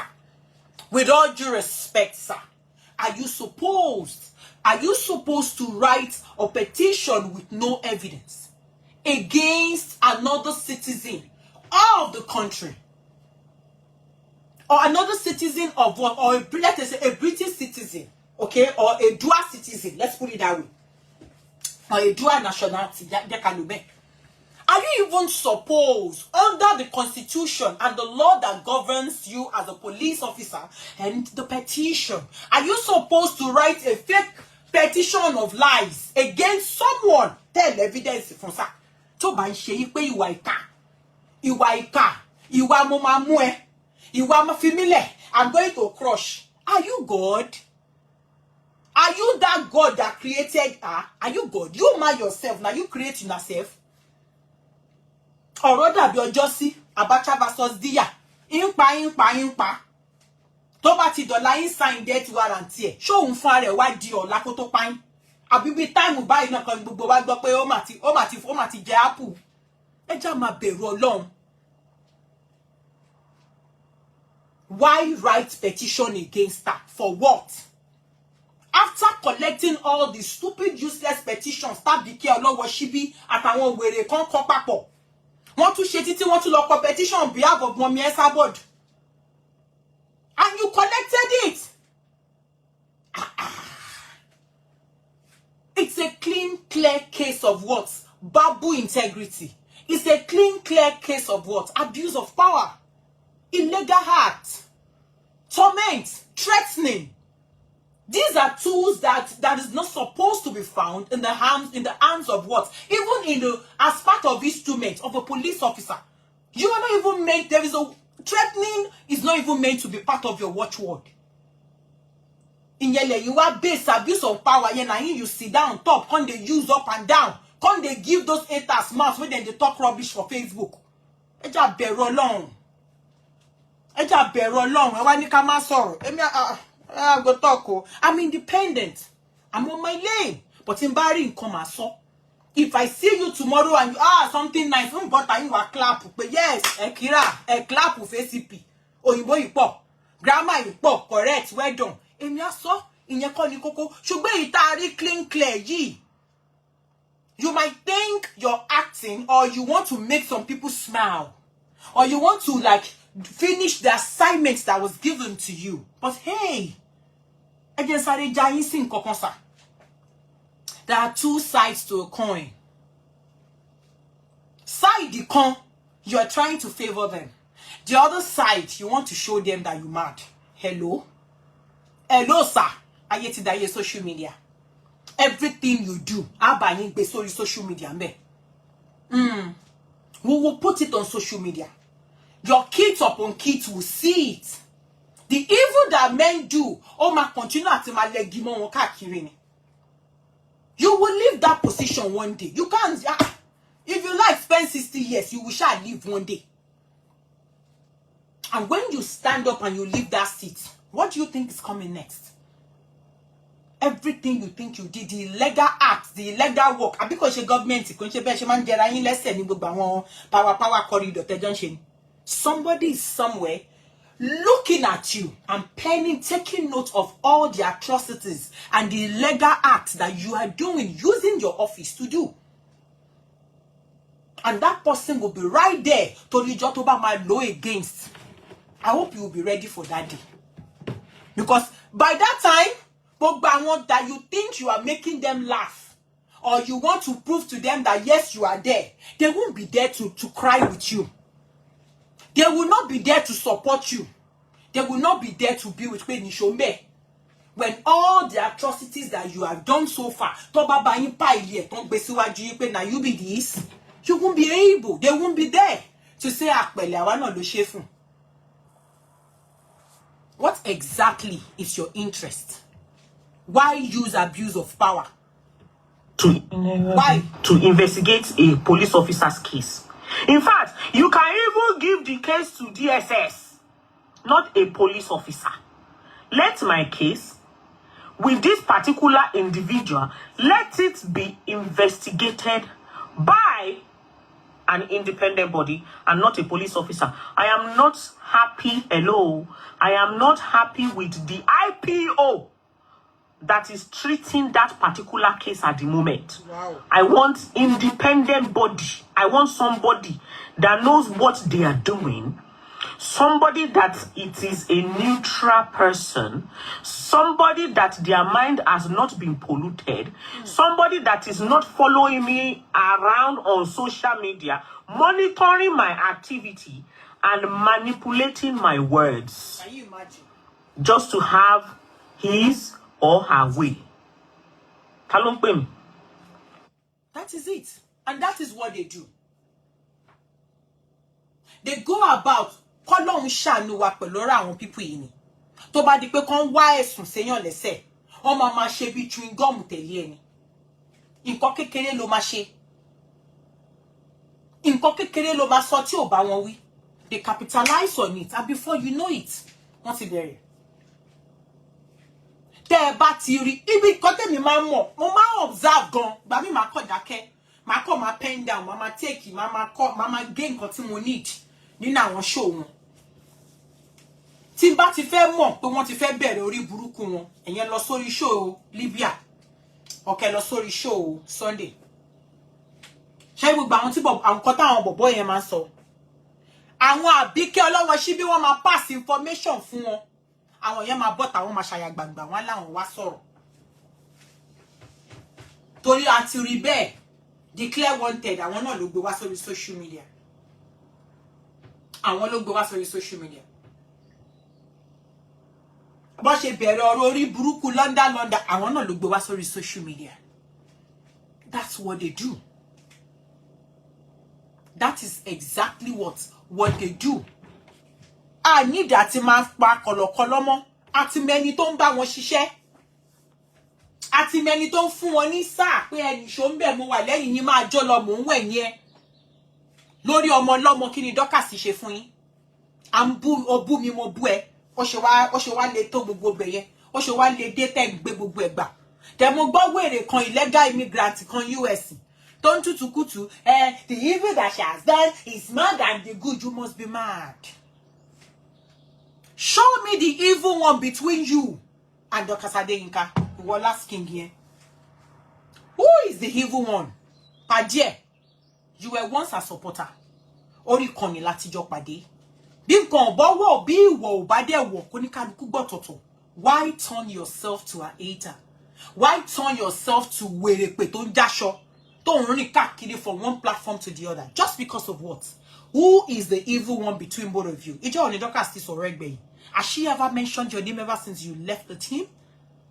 Ask yourself that question, because in to so lánàá mo pé mi ráyè àti wá sórí platform wèrè tó ti ń dún. But má dé lóhùn lórí platform tèmi. Ó rí pé dé yẹn. Ọkùnrin kọ́kùnrin tó jẹ́. So tó bá ní girlfriend tẹ́jọ fẹ́ra yín ẹ dẹ̀ fẹ́ra yín mọ́, wèrè ẹ máa sọ̀rọ̀ ẹ di ajá. O máa wá ní tó máa wá bó ṣe fẹ́ mú girlfriend ẹ balẹ̀. Àbó máa wá bó ṣe fẹ́ ṣèkà fún girlfriend ẹ. O dẹ̀ ń point sí girlfriend ẹ pé òun ni evil one. Ìwọ ni. Ìwọ láláì ní tìjú láláì ní rònú tó fi rẹ̀ jókòó sójú kan àsọ ọkùnrin àti ẹ̀gbáwo obìnrin. Kétékété wá pọ̀, wàhálà wá pọ̀. Èwo ni ti ọkùnrin? Ṣó níyàwó ńlé? Ṣó lọ́mọ ṣá? Ṣó ní girlfriend? Torí kò yé mi, I can't imagine pé mo ní boyfriend kan kó wá máa ṣe kátikàtí tí ń dẹ̀ mọ̀ báyìí. Kí ń dẹ̀ rò pa ṣìjọ́ mo máa fẹ́ra wa kó possible tó mo ti mọ̀ pé lórí burúkú ẹ̀ bó ṣe máa ṣe fẹ́mi náà nìyẹn. Tó bá ń wá ta ló evil jù. Ìwọ ni bọ̀bọ̀. Ìwọ ló kó rẹ̀ jókòó sójú kan. Tá bá bára wa ṣe mọ́ kò mí ká sọra wa di ọ̀tá ara wa. Kí ni nǹkan tó ṣẹlẹ̀ láàrin ẹ̀yin méjèèjì tí ò ti bẹ̀ tán? Kí ló wà ńbẹ̀ tí ò ti bẹ̀ kúrò? Torí mo gbọ́ bó ṣe ń fẹ́ fún orí burúkú lórí platform tó fẹ́ yàgbẹ́ sára múlẹ̀ máa wo fagabọ́ọ̀nì. Ó lè sọ òyìnbó báyìí ló tí ìwà ìwé l'Amẹ́ríkà látijọ́ tó ti wà ńbẹ̀. Ìwọ yìí kan náà, you are the evil one. Ṣé bí wọ́n lọ record Sister Kwame àti Sister Jokota Adégbà tọ́jọ́ ń ṣe show lọ́jọ́ sí? You recorded the conversation. You played the conversation to so many people to show them pé lóòótọ́ lóòótọ́ Sister Jokota Adégbà Sister Kwame sórí call gbà tí wọ́n bá Dorcas sọ̀rọ̀.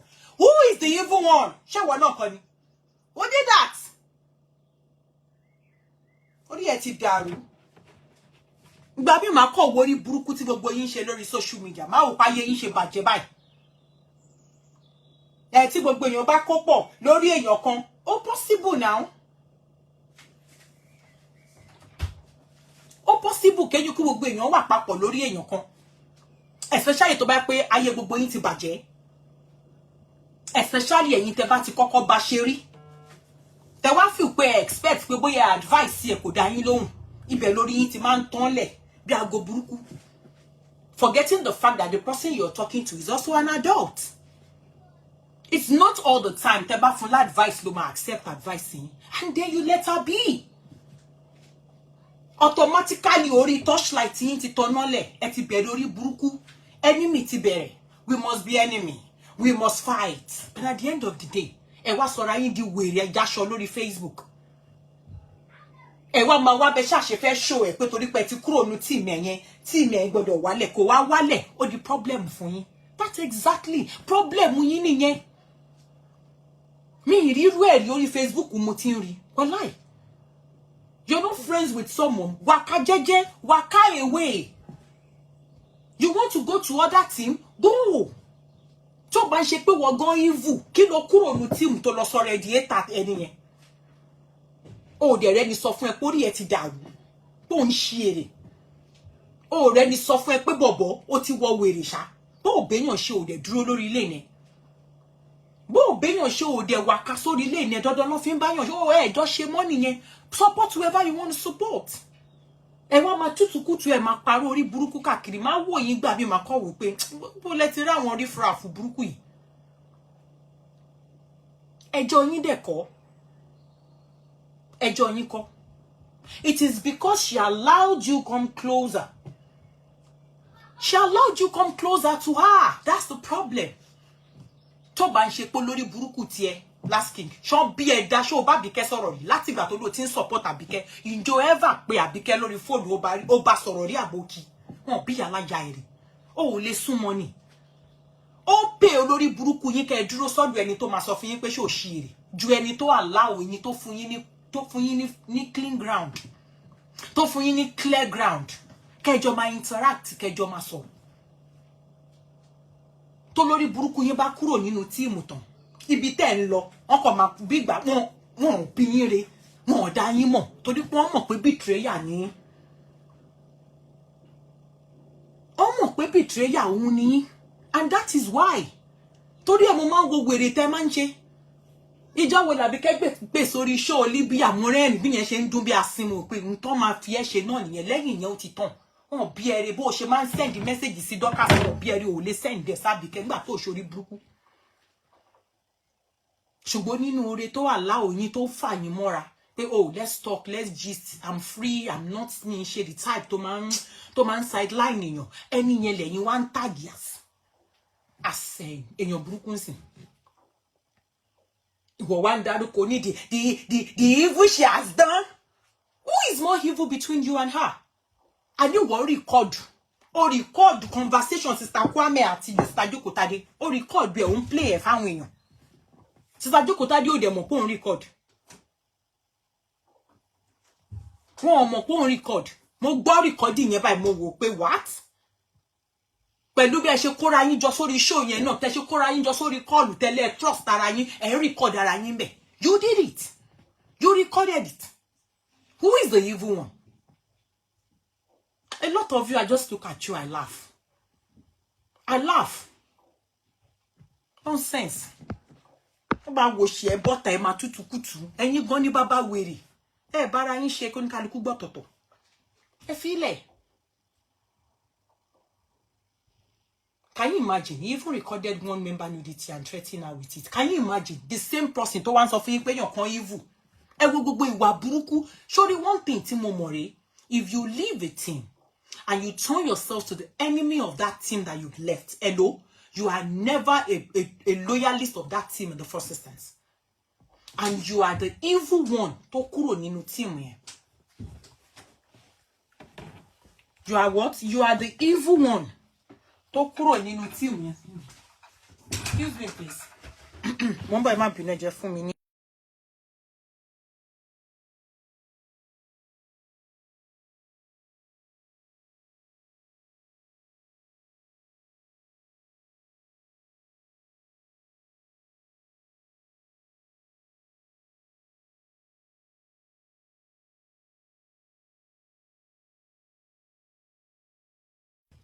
Ẹ má bínú ẹ jọ̀ọ́.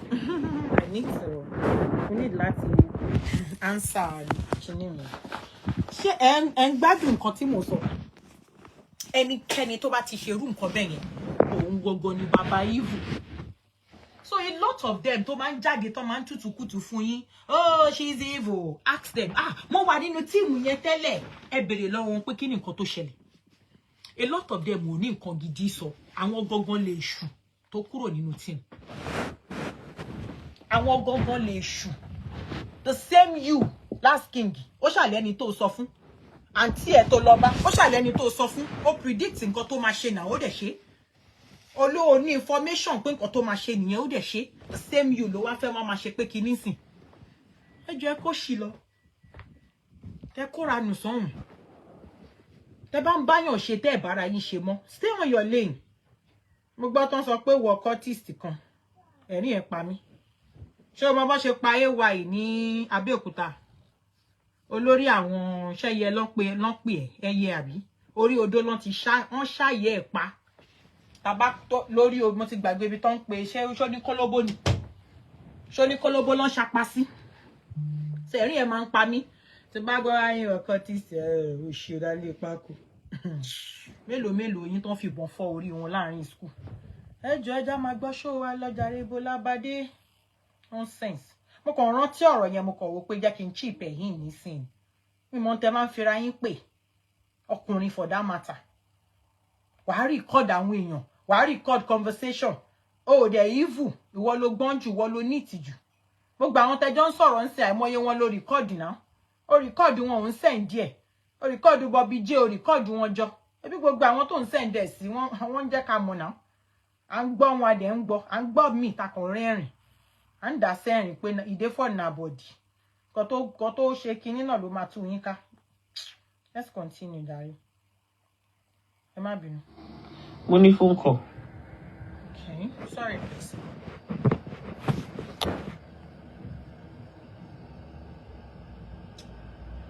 Any surrender. First keep Mumbo, money phone call. First keep obeying. Hello? I'm fine, thank you. Oh, hello, line. Okay. Any suru? Hello, ma. You can go ahead, ma. Okay. Yeah, you said this issue that you've been fighting. Yes, ma. This thing can happen to any one of us. Exactly. Yes. I think this FPPRO or whatever, all these people, they are targeting us in diaspora. Yes, they don't want us to come to Nigeria, Nico. Daily possible. This guy is making it difficult for me to plan any trip to Nigeria this year. Exactly. Because anybody can be alleged wrongly. And this guy is like, he has a personal vendetta with Dorcas. And we need the government officials to find out what those personal vendetta are. Investigation. So some people that don't like you can just gather together. Yes. And get people to do stuff that these people are doing. Yeah. And they can destroy an innocent soul. Yeah. You see, I just want to appeal, especially to people like us in diaspora. So let us put this legal fees. We are going to go against Nigerian government. We are not going against individual. If the government now feel that it is an individual that is doing what they are not supposed to do, they can call that person to order. Exactly. To action, to order. Exactly. Can you imagine? How can you say somebody like Dorcas, you people want to cook up lies against me, saying that they are inciting crime? Inciting what crime? Do you know how many times they come on social media, most especially very dark man that is always shouting you people's name? Is he not living in Nigeria with you? He went to the extent of trying to get you on money laundering. Imagine. On Facebook, we heard it on their Facebook page. They went as far as what? Trying to incite her, trying to tag her with what? Money laundering. Mo dey play show kan fún yín ti Sunday atawewe elenu jobolo. Tó ṣẹnu bí ẹnu màlúù gbé mango yẹn. Tó ti bosta tó ti sọ yí pé wọ́n fẹ́ ṣe money laundering. Ẹ wá sọ fún wa, àwọn wo lọ́jọ́ ń ṣiṣẹ́? Àwọn wo ni wọ́n jọ ń ṣiṣẹ́? Níbo ni money laundering ti ń bọ̀? Ẹ lo cyber stalking, cyber bullying, alleged murder tẹ́ ẹ sọ torí kálukú ṣe show, Sunday ṣe show, everybody ló ṣe show tó bẹ̀rẹ̀ sí ní pé Dorcas lórúkọ tí ó jẹ́. Nígbà tí result jáde, autopsy jáde, tá clear according to what we read. Ní pé okay, tuberculosis ló pa. Ọlọ́wọ́ ṣíbí ti wá online ó ti wá ṣe show, ó lóhun ò gbàgbọ́. Ó láwọn tún fẹ́ tún ṣe Moren. Sunday náà Buster ó ṣe show. Ó ní rọ́ o, ó ní wọ́n sọ pé kíní kan ni wọ́n ṣàparọ́. They all knew the truth. Mo ṣe ń sọ fún yín pé there is nothing like justice for Yabeji kankan tí wọ́n ń pè fún yín, kò sí ní tó jọ bẹ́ẹ̀ mọ́. Wọ́n kàn fi yẹn parọ́ fún yín ni kí ọba lè máa gbowó lọ́wọ́ yín, kán máa gba star bóyá ara àwọn alárùdá lẹ́ẹ̀kan tó ń fún wọn lówó lẹ́yìn. I like your show, come and collect money. Ìyẹn ló fi ń gbowó lọ́wọ́ wọn. Wọ́n ti shut up see.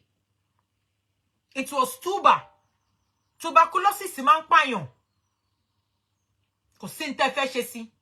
So when that it is a natural cause, báwo ló ṣe fẹ́ gbé Dorcas lọ sí hospital fún, or ló ṣe fẹ́ gbé lọ fún sí court fún natural cause of death, tó ti rí death.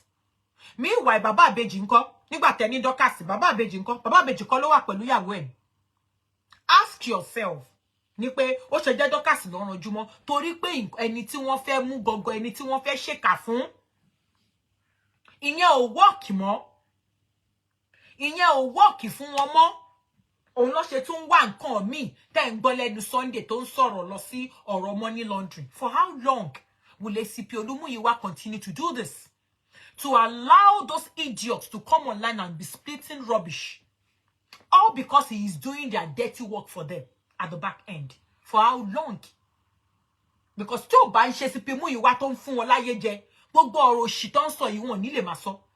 They will come online, brag for you guys as if pé àwọn ń ṣiṣẹ́, but deep down wọ́n mọ̀ pé àwọn ò ṣe nǹkan kan, ẹni tó ń lo abuse of power nìyẹn. For how long? This is unfair. This is preposterous. It doesn't make any sense. Kí là ń gbé, kí ló wà ńbẹ̀? Abúra wa, ó bú mi mo bú ẹ simple. Kóníkálukú gbọ́ tọ̀tọ̀. Kóníkálukú gbọ́ tọ̀tọ̀. The same Abike, the same Abike ló máa pè tó máa ní kó máa sọ tó máa lóhùn mọ́ ọkàn nípa ọ̀rọ̀ Ìyá Ìbejì. The same Abike ló máa wá sàn láì tó tún máa parọ́. We have all our shows here. Tó tún pé I spearheaded it. Go to court. Lè ní kí Dorcas má dìde kó má fight for her right. Ọ̀rọ̀ nínú ọ̀rọ̀ òṣì tó lórí burúkú Sunday ọmọ òṣì ọmọ òfò. Ọkọ lágídígba, ọkọ wèrè, ọkọ lákìríboto, ọkọ ṣọpọnà tó gbé sílé tó ń tútùkútù òṣì. You did all that. Olórí burúkú tí ẹ ṣe bí wọ́n náà chat ó fi hàn wá náà, ó lò chat EFCC. Ṣé bó fi hàn wá lórí social media fún rẹ̀. Ìwọ yìí kan náà ló kọ lẹ́tà sí home office àbí kí ló kọ sí ní UK. You've done all despicable things for her. Ẹ wá ní wọ́n fún yín ní court kíní kan àbí kí ló tiẹ̀ sọ ná. Ó ní ẹ pẹ́pẹ́ sí ìwọ ló ṣe court, orí ẹ dàrú. Orí òpó, orí ẹ bàjẹ́. So kó dákẹ́ kó máa wòran kẹ́ máa ṣorí burúkú lọ. Kó dákẹ́ kó máa wòran. Èmi sọ fún pé kó má sọ̀rọ̀ kò ní dáa fún ẹ. Pẹ̀lú bí ó ṣe sọ̀rọ̀ náà, didn't you guys start sharing kú korí burúkú náà mọ́ again fún? Lóṣì. Ó ṣorí láǹkọ̀ bí pátákó ẹṣin. It on their Facebook page. Mommy, I can make it clear, my elder ma. We heard it on their Facebook page. Anytime they are talking on their Facebook page, like when they wanted to do the wanted declaration, they said they wanted to do wanted. They said it's going to happen in the next 24 hours. Thank you, Mommy Adikemi. And it did happen in within 24 hours. And now we have been monitoring their shows. Mommy Enisuruma. Now we have been monitoring their shows. Okay. We have been watching them back to back. We have evidence, even though I have been sending those evidence off. Exactly. She is right. Dorcas Adeyinka is right. Kò sí rombe. Last week, ikú ṣiṣẹ́ show lórí platform tó ti ń sọ̀rọ̀ money laundry láti last week. Ó ti ń sọ̀rọ̀ money laundry láti last week. Tóun àti olórí burúkú Sunday tó ṣe tí nọ̀yà bí etí eworo. Ó wà ńbẹ̀ tọ́jọ́ ń sọ̀sọ̀kúsọ, tọ́jọ́ ń tútùkútù ńbẹ̀. Tí mo wò pé sórí àwọn people yìí pé ṣá, ta ló ń fún wọn láwọn information orí burúkú tí ò make sense. Mo rọra gé part tí mo wà interested in. Mo gé gbogbo ẹ̀. What kind of rubbish is this? Tẹ́ bá máa bú èbú. Irú àwọn kàtìkàtì wo nìyẹn? Ai má worry, má gbé fún. Bẹ́ẹ̀ nìyẹn ṣe update. Tó ti bà ẹ́, number ti bà ẹ́. And I be like, are these people mad? Táwa ní evil láàrin yín. Táwa ló wá ń fún akọ́mọlàkejì ẹ̀ ṣubú tí ó bá ń ṣe kó lórí burúkú yín ni. Kí lẹ̀ ń wá, kí lẹ̀ fẹ́ gbà nínú orí burúkú tẹ́ ń ṣe. Dorcas báyé ayé ta ló bàjẹ́, ṣó báyé ìyá lákùyà yín jẹ́ ni. Ẹni tó bá bà láyé jẹ́ kó bọ́ síta kó wá sọ̀rọ̀. Ó ṣe jẹ́ yín ní mouthpiece. Ẹni bá ní Dorcas báyé òun jẹ́ kó bọ́ síta kó wá sọ̀rọ̀. A fẹ́ gbọ́. Let that person come out and tell us pé mi rè nǹkan báyìí ló ṣe. Ẹ jẹ́ ká gbé wo, ẹ jẹ́ ká judge ẹ̀. Kò sí. Orí burúkú pé support Abike yìí náà lè fi ya wèrè sí gbòòrò. Abike sọ fún yín pé òun clean. Àbó sọ fún yín pé èèyàn gidi lòun. Àbó sọ fún yín pé èèyàn rere lòun. Ìyẹn lọ́lọ́run ṣe máa báyé gbogbo yín jẹ́ lẹ́yọ kọ̀ọ̀kan. Olórí burúkú Sunday ranjú olójú bíi bọ́ọ̀bù 120 watts. Ṣebí olórí burúkú ẹ̀ wà lórí ìkànnì. Etí ẹ̀ di ojú ẹ̀ fọ́, kò rí gbogbo nǹkan tó ń ṣẹlẹ̀ lórí ìkànnì. Kò rí gbogbo òṣì táwọn pípù yìí ń ṣe. Ṣé wọn ò fojú tiẹ̀ náà dánrin? Gbogbo wa la mọ evil lórí social media. A mọ àwọn olórí burúkú tó ń ṣe káàkiri lórí social media. A mọ̀ pé Sunday àtàwọn tọ́láwọn support Abike, àwọn lẹ́ni òfu, ẹni òṣì, ẹni ibi lórí social media. Àwọn táyé wọn ti bàjẹ́ lẹ́yọ kọ̀ọ̀kan. Thank you for the stars, man. What we are saying is justice. Enough of all this nonsense. And that's the truth. I love what Dorcas Adeyinka said here. Any job. That they are now planning to rope me with a money laundering offense. We are hearing it on this ATAS platform. Exactly. No be me they talk about, no be me. Send the meaning. Send the meaning anything that has to do with money laundering, but we are hearing it on their platform. And anytime there is an issue going on between me and this particular individual, we will be hearing it on their Facebook platform. Exactly. So are you telling us that these people are not working together? We have evidence. They are working together. They are working together. They are working together. Evidence here, let's read. Evidence here, let's read. And I am still saying it, and I'm standing on it. I still do not understand what the ACP Olumuyiwa is, what his interest is in this whole issue. I still do not know. I still do not know. No matter what they must have told you, the position you occupy in the Nigerian police force is not a moi position. It's a position that is meant for what? That is meant for a man with caliber and integrity. A man with high reputation and standard. Not someone that will easily be brainwashed with whatever anybody wants to use to brainwash. Not someone that will be ready, not a corrupt person that is ready to throw the weight of his office just to protect or to fight for his friends. Nobody is saying, of course, we all know that. But at the same time, anytime not God to careful. So at the end of the day, also to disgrace enough is just enough. If you feel there is something you have against Dorcas, she has said take her to court. And that is the apex of the law. Take her to court. Enough of waleni, walola. Enough of beke sile with no evidence. You can't be doing that. You cannot be doing that. She doesn't stay in Nigeria. And that is why these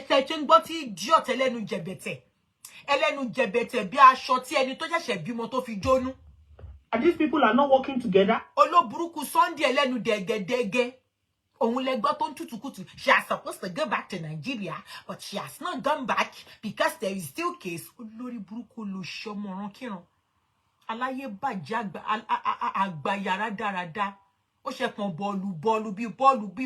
Liga. Oponu. Idiot.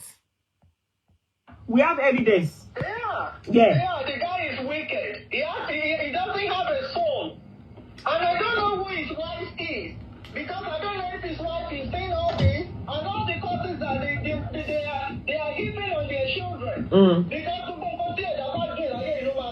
Benny. Sweet. Anybody, first anybody, exactly. President Bola Ahmed Tinubu, sir. We need your help now, sir. We need your administration to come together to investigate some people, some officers. They need to be investigated. Exactly. Enough is enough. Enough is enough. I support the motion as well. I concur. It needs to be investigated. Enough is just enough. Haven't you done worse? You've done enough, ACP Olumuyiwa. Declaring someone illegally. Offenses that at the end of the day she didn't commit. That is defamation on its own. You defame my name, you defame my image, you defame my character, you defame my reputation, you defame my integrity. By bringing that wanted post, which all the offenses that we have there, she's guilty, she has been proven innocent of all the offenses. She's guilty of. You took the case from one department to another. But she's what Dorcas Adeyinka has been cleared of all the offenses. What else again? You now wrote your own personal petition and you brought out Mommy Esabot's chat. Mommy Esabot is a voice. Isipiolumiwa. She is a voice. Maybe King Boru Kotoman Pewon. One woman battalion on guided bombardment. If Mommy Esabot said, I'm going to treat your case, by anybody. Thomas Mommy Esabot don't do it. I'm sure you are, of course, you know her. But you just wanted to prove. In your machine, so you pay Toba be our independent body, was go petition, town lori buruku abika to law shibitiko with your own. Tell you kokoni, sir, ACP, ekokolomam, elo kokololino. Go home for a week. Go and think straight. Go and open your mind. And then come back and sit down and check all the petitions you have before you and tell me who is supposed to be jailed and who is supposed to be charged to court. It is in the law. According to the law, our Miebu IG, nearly this year. One Ijiyambe fún ẹni tó bá kọ irọ́ sínú petition tó gbé wá fáwọn ọlọ́pàá. Ijiyambe, you were the one. Take this on the page. So what happened? What happens? The effrontery láti tún gbé lọ sí TVC. Àbí bẹ́ẹ̀ kọ́ lórí irọ́ tó bá ń ṣe àyà tó kó àyà kó Ọlọ́wọ́ Ṣíbí gan. I'm still saying it. Me tí rí pọ̀ gbé ẹni tó máa wẹ ẹ̀wọ̀n lórí Ọlọ́wọ́ Ṣíbí tó bá gbé case TVC yẹn lọ sí court. Because it's a clean, clear defamation. And she didn't stop at that. She made use of what? Social media. She made use of what? Media platform. A broadcasting station. Láti broadcast there. Those are the three things you need to prove in a defamation suit. Omo pe irọ́ lòun pa. Ṣé ajẹ́ ń bẹ kún pé ó tiẹ̀ mọ̀. Ìyà jẹ tiẹ̀ bàjẹ́. Ó kéré jù wá gba márùn. Wà tún sọ fáìn lé lórí. Ẹ wá ní kí Dorcas má sọ̀rọ̀. Olórí burúkú igúnnugún olóṣì. Ẹlọ́pọ̀n blonblon. Olófo olóṣì. Ó kó sọ́ọ̀kì sínú ẹpọ̀n. Ó lóhun lẹ́pọ̀n. Ó pè kọ́mọkùnrin ní kó ló kójú kó lẹ́pọ̀n wèrè lọ. Kí la ti ń ṣẹpọ̀n ńgbà tó kórí fìtírín bíi ti cover báírù. Olófo. Ó ṣorí ràgàdà bí abọ́yadé síbẹ̀. Ó dàbí bọ́ọ̀lù táwọn La Liga tí Arsenal máa ń play òfo.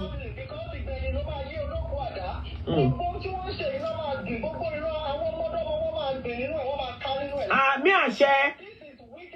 Yes.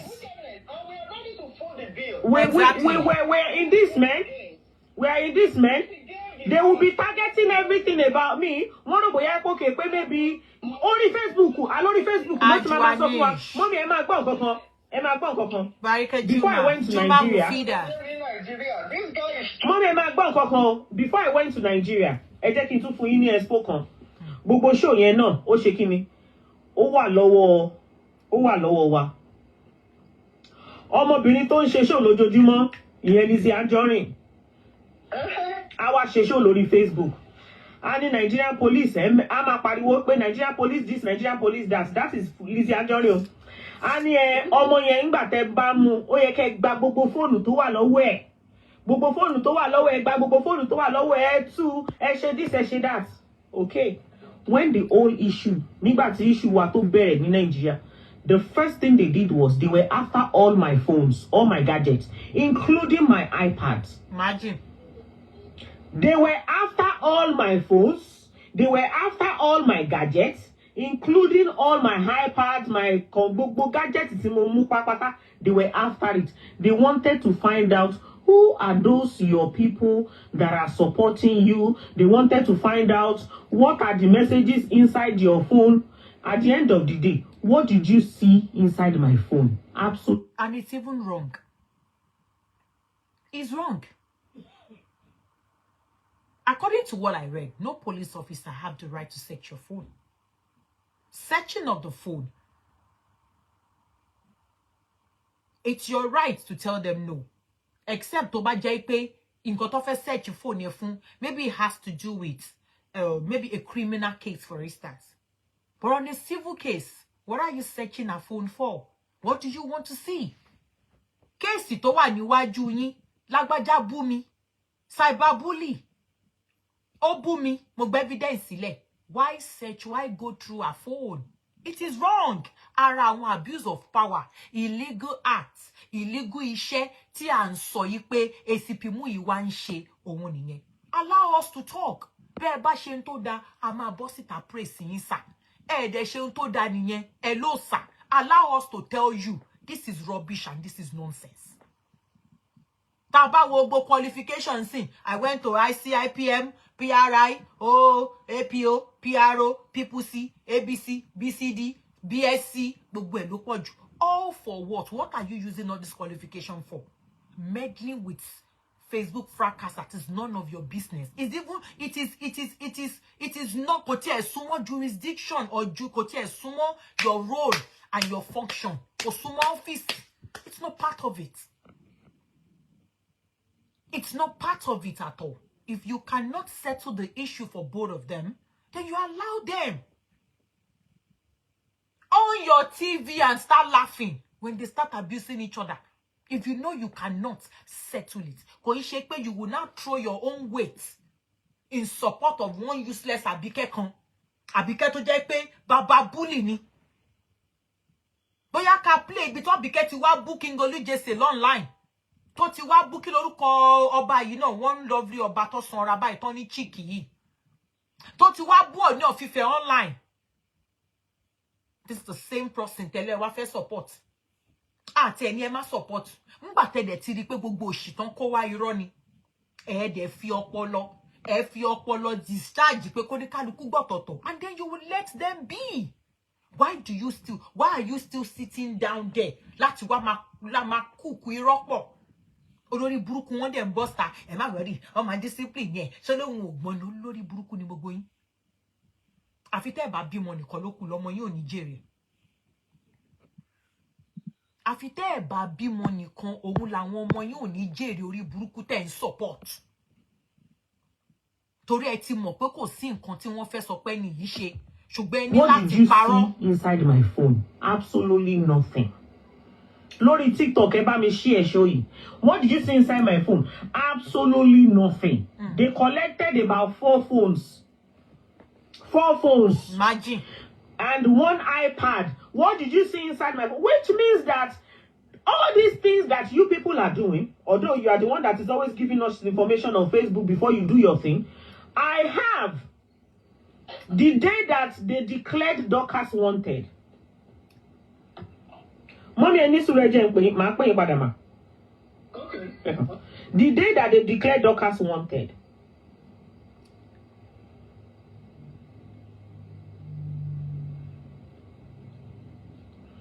This is it. Nigerian Police Force is watching. Nigerian Police Force Facebook page is watching. Imagine. We have all that evidence. Exactly, Eva Flourish. Anytime this particular person that is fighting Dorcas right now puts up an update, they will use it to stage shows on their platform. Exactly. We have evidences.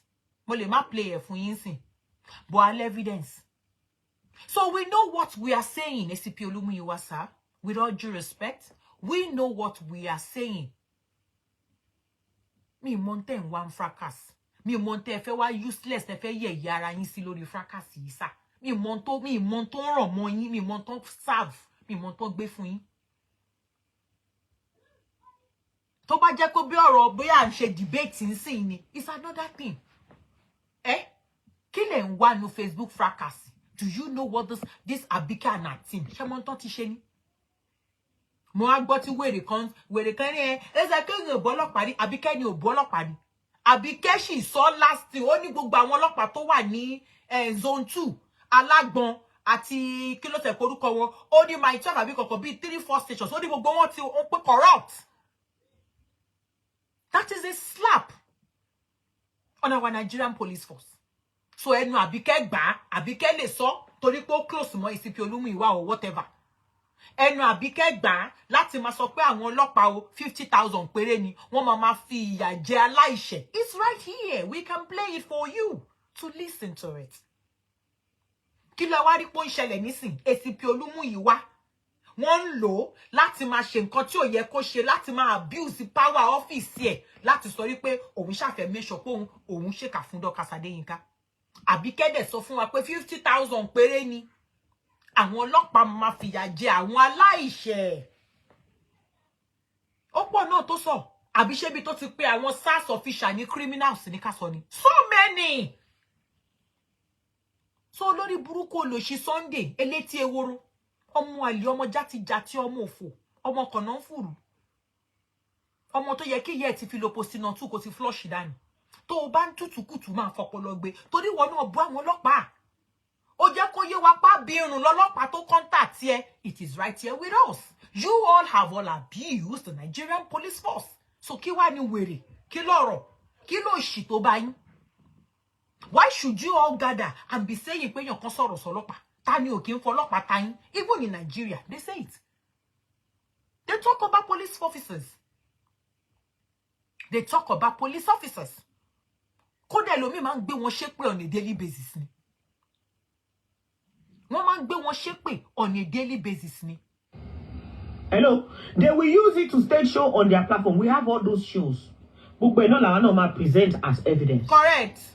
Anytime they put up an update, they will screenshot it. They will use it to stage show for Dorcas. Oh. And you are telling me that something is not fishy, something is not going on there, and they blocked me severally with this particular person.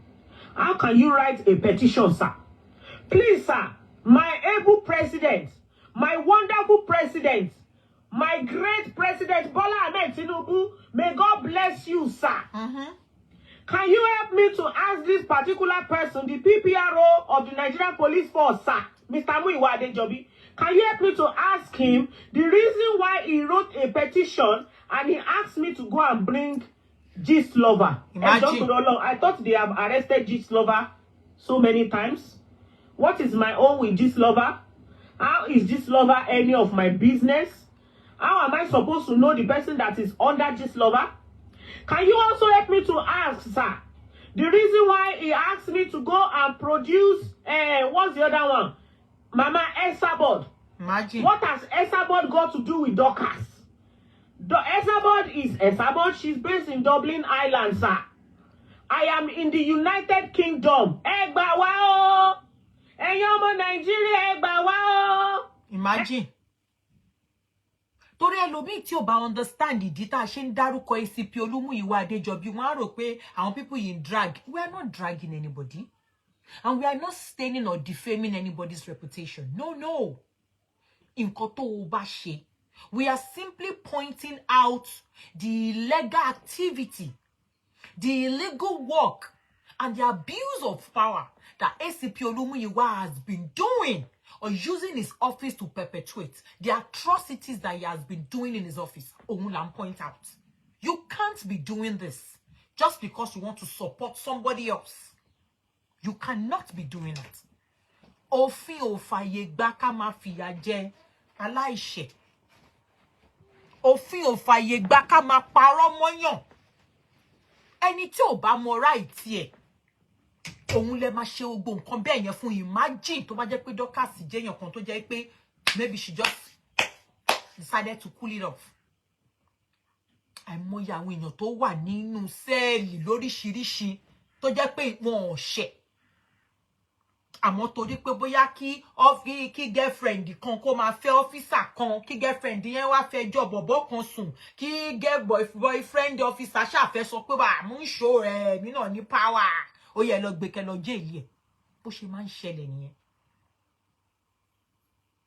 Imagine the petition that ACP Olúmúyìwá wrote himself. A ṣì ń sọ yí pé why did he accept fake petitions from Olowo Shibi and Abike tẹ́lẹ̀? Ẹ tún wá gbọ́ bẹ̀bẹ̀. Why would you write petition and be saying pé kí Dorcas lọ provide Mummy Esabod? Correlation na. Ṣọjọ́ ń gbé pọ̀ ni. Just because you knew Dorcas said, I would never fight Mummy Esabod again, it becomes a problem. Báwo ni kí ló kan Dorcas Adeyinka pẹ̀lú Gistlover? Orí ìkànnì láwà tí Lizzy Anjorin sọ pé òun sanwó fún Gistlover. You are looking for Gistlover.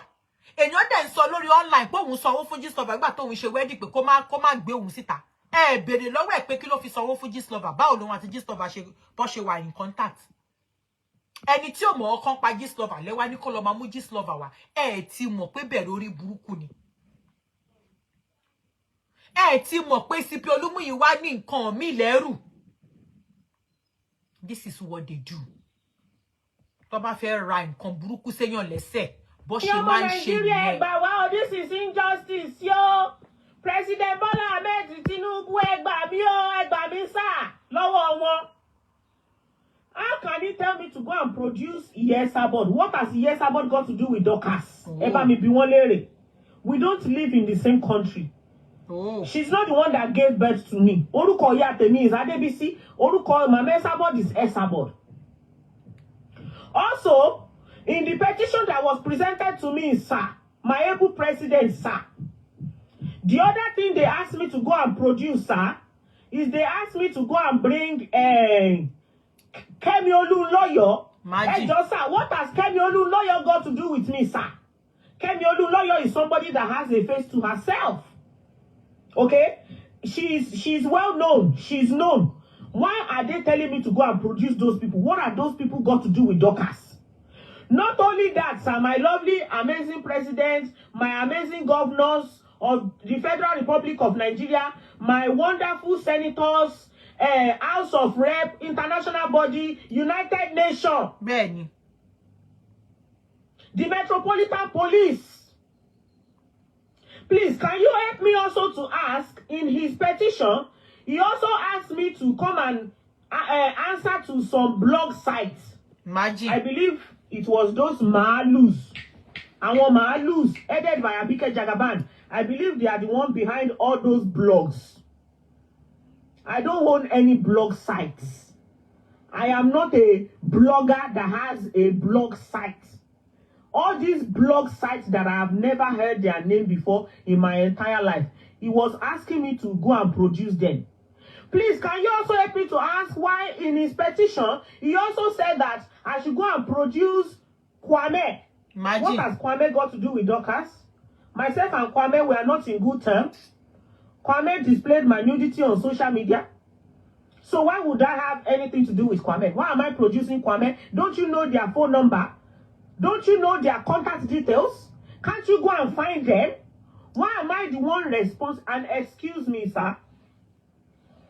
Because I'm going to call it. They now came with a video when I spoke about our ex-president, sir. President Buhari, sir.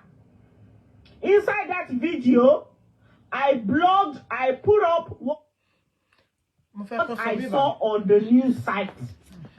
And since I did what? Since I had that particular show, sir, I have debunked whatever it is that I said in that video. And may I also tell you, sir, I am not the only one that blogged during that time that we were having the issue of Fulani on social media. Now, this same video, Boss Lady saw. This was the same video. Abike Jagaban. 27. Abike Jagaban for it if video, o ti fi kini, o ti fi ṣe show. O ti fi ṣe show. One man be that online that the video that Boss Lady is talking about. Show kan wà nígbà tí Yobanla no Madam Obanla lórí ọ̀rọ̀ tó ṣẹlẹ̀. Madam Obanla play show yẹn lórí platform wọn. Show yẹn wọ́n há mọ́wọ́. Wọ́n lọ sọ fún wọn ní Nigeria kan máa ṣe báyìí. That was the same show that ACP Olumuyiwa is now ACP Olumuyiwa fẹ́ lò against Dorcas Adeyinka. Who gave ACP Olumuyiwa the show? Àti pé we are talking about the show of 6-7 years ago.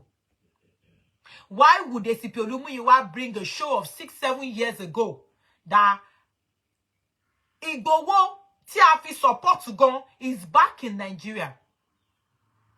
Abi, Mr. Sunday Igbowo, Chief Sunday Igbowo, since apologies, that still has support nígbà yẹn, because I also was part of those that supported him, because I was like, àwọn Fúlàní yẹn ń ṣe ṣégè, wọ́n dẹ̀ ṣì ń ṣe dọ̀là. Wọ́n ṣì ń ṣe dọ̀là.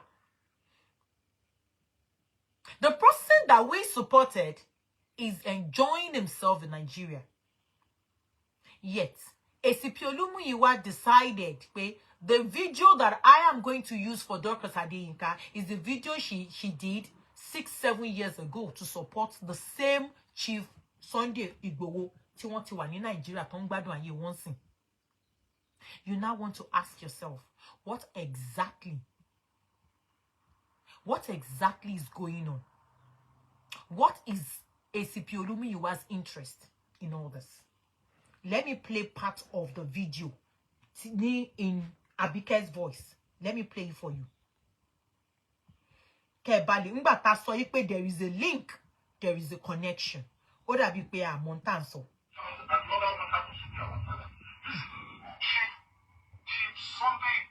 That's the video. Mo ti change your voice. Ẹ̀dùgbọ́ ilé yìí tán sẹ́ndì sí ni o. Ara àwọn bàbá tí wọ́n ń béèrè o. Ṣé ń gbọ́? Mo rò pé ṣòtà ti ṣe láti bí ọdún 5 sẹ́yìn. Ṣé ń gbọ́? Àbíkẹ́ nìyẹn o. Bí a ti sọ lórí ibẹ̀ yẹn pé Sunday Igboho àti Kábíyèsí òní bàbá àtọmọ ni wọn. Òun Dorcas ń dáhùn báyìí pé kò kì í ṣe ọmọ bàbá pé kò sí.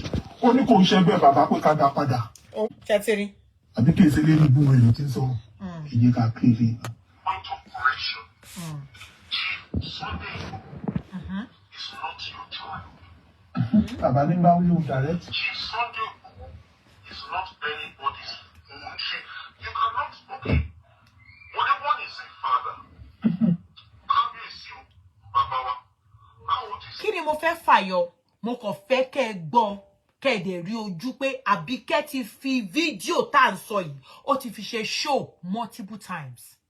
Ó ti pẹ́ tí Àbíkẹ́ ti ń wá ọ́físà tí ó fẹ́ lo fídíò yẹn tó fẹ́ fi ṣèkà fún Dorcas ní Nàìjíríà. Ó ti pẹ́ tàbíkẹ́ ti ń orchestrate evil plan yẹn. Unfortunately, most of the officers tí ó ń send ẹ̀ sí, wọ́n jẹ́ kó yé pé kò lè fly. Wọ́n jẹ́ kó yé pé kò lè walk. Do you understand? Gbàrà tó feel pé òun ti pàdé ọ́físà yìí tó jẹ́ pé ọ́físà yìí ó believe pé kò sí tóun ò lè ṣe torí agbára yẹn ń gùn gan.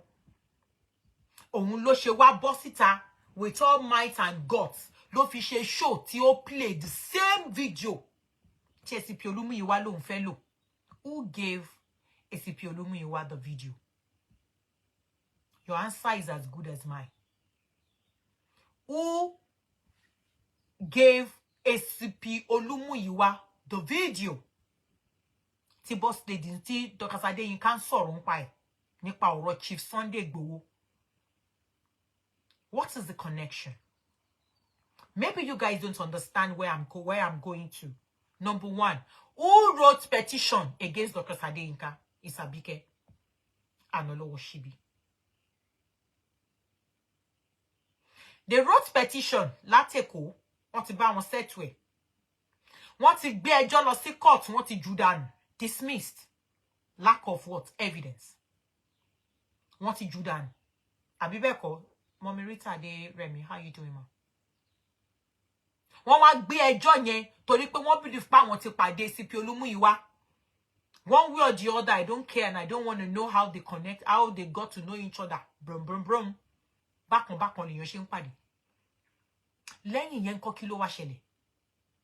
Sir, the same video tí a ti fi búra wa online, tí Dorcas ti jáde tó ti clear. The same video of 7-8 years ago, you are now bringing it in 2025 or 2024. You said you want to use it to charge Dorcas Adeyinka for treason. Abike dẹ̀ ń sọ lórí show yìí, Abike mention treason as well. We are no fools.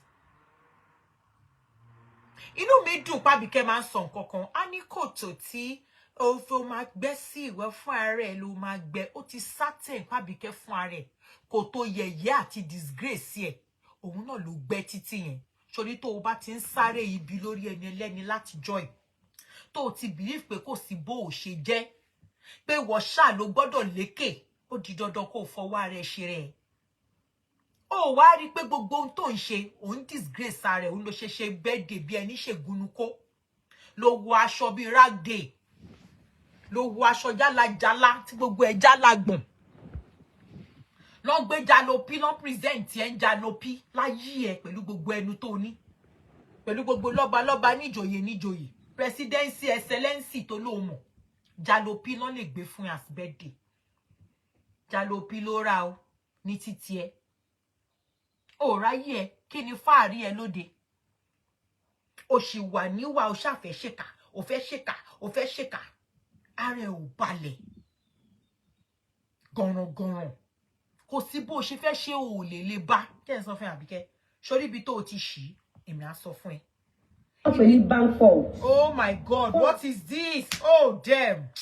Any voice yìí ṣe nu show me. Oh, bá ti lọ ẹ. Ẹjọ́ mi ò play show Lizzy o. Ó wọ bẹ̀ ni o. Nobody flag my page o. Oh, kí ni gbogbo ilé iṣẹ́ mi like you. I don't. Oh God. Oh, kí ni mo get yìí báyìí. Ẹ má bínú jàre. I don't like me anything now if I've entered my page, I beg. No problem. Did as well, and her video, what she said, has been forwarded. I am not the only one that blogged during that time that we were having the issue of Fulani on social media. Everybody spoke about it. Did as well, and her video, what she said, has been forwarded to whoever that is investigating the case between me and all these people. So why can't I open my mouth and speak? I am not a threat. All right, hello. boss. I am not a threat to the security of the country. The only thing Dorcas has ever done is to invest and, of course, to impact the people of Nigeria positively. Yes, sir. Dorcas has not done anything that Dorcas shouldn't have done. I see people online blogging, and I see the kind of things, hello, that they say. Dorcas is not a terrorist. I am only using my platforms to debunk lies and speak against injustice. Exactly. I don't want to play the video here, but we all know. Torí mo ṣe mo kọ ra play díẹ̀, but mo ti change voice ẹ lè má gbọ́ dáadáa. O mo kọ ra play díẹ̀ fún yín kẹ́ ẹ gbọ́. Ní pé the same video tá ń sọ̀rọ̀ pa ẹ̀. Àbíkẹ́ ti wá play ẹ̀ dáadáa lórí social media fún wa. Ó ti wá play. Madam Obanla gan ti play. Ọlọ́run jẹ́ kí n wá ṣe mo ní show yẹn. Ma try láti wá dáadáa. Oh, they've all played it lórí show. So kò ṣe pé bóyá show kan tó jẹ́ pé wọ́n ṣẹ̀ṣẹ̀ lọ mú wá from the blues. No. We're talking about 7, 8 years ago.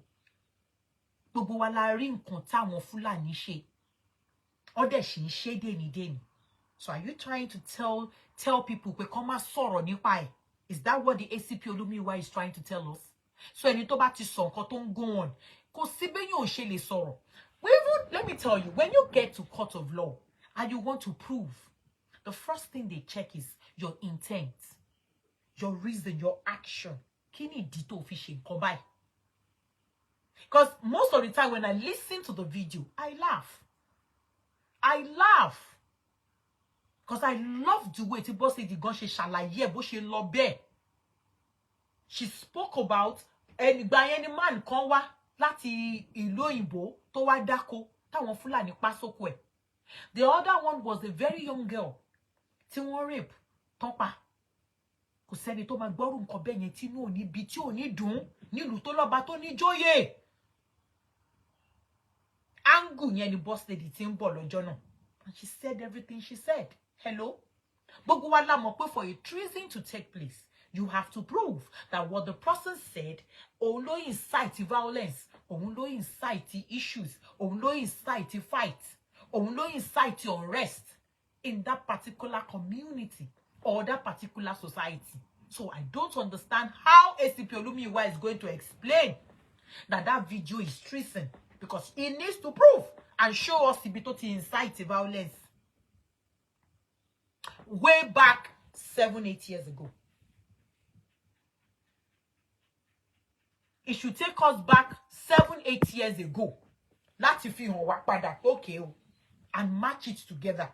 And then the question will now be, why are you now using the video now?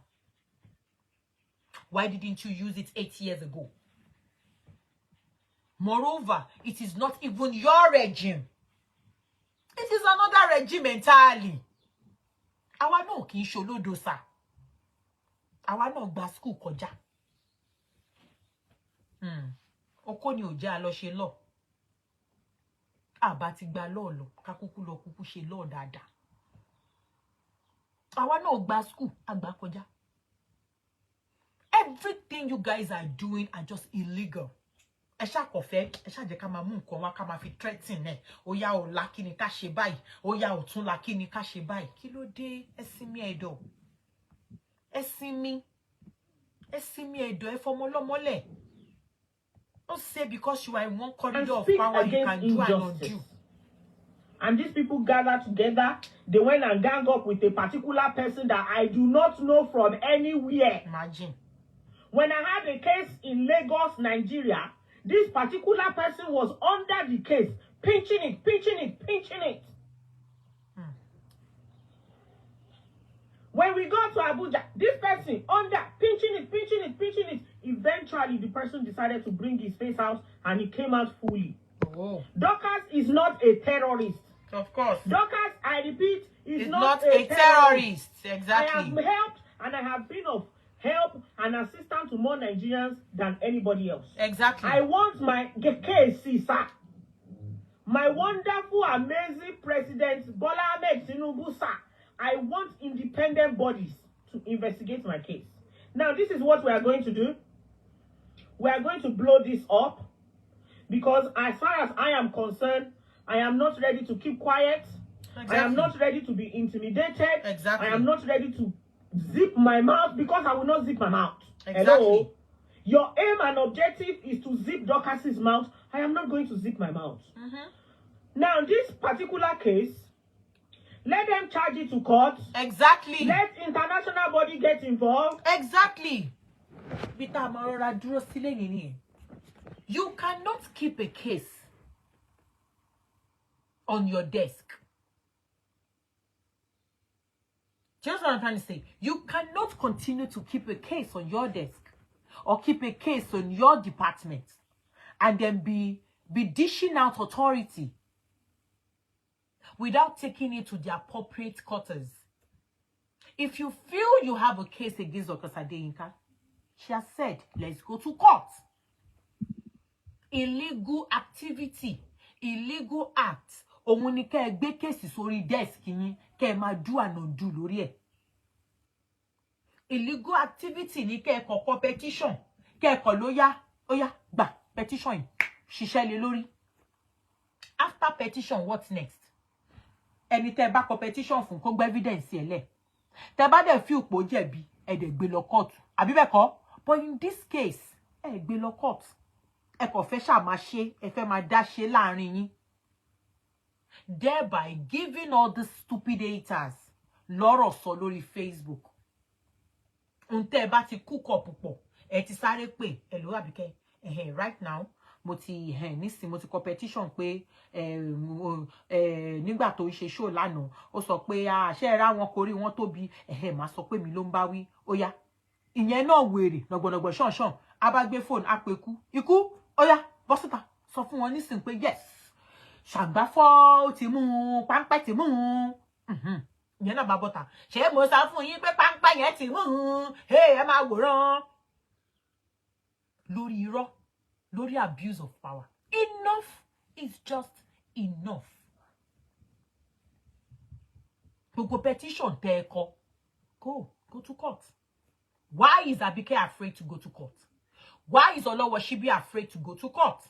Why do they suddenly keep quiet? Why do they suddenly keep mute?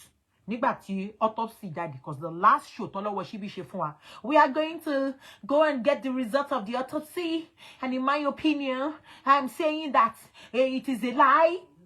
Mo wo show wèrè tí wèrè ṣe mo dẹ̀ kí n gbé gbà tí fún. Nígbà tó náà ti mọ̀ pa àwọn òpònú lòun bá sọ̀rọ̀. Have you all asked yourself, why did they keep quiet? Why are they not saying anything?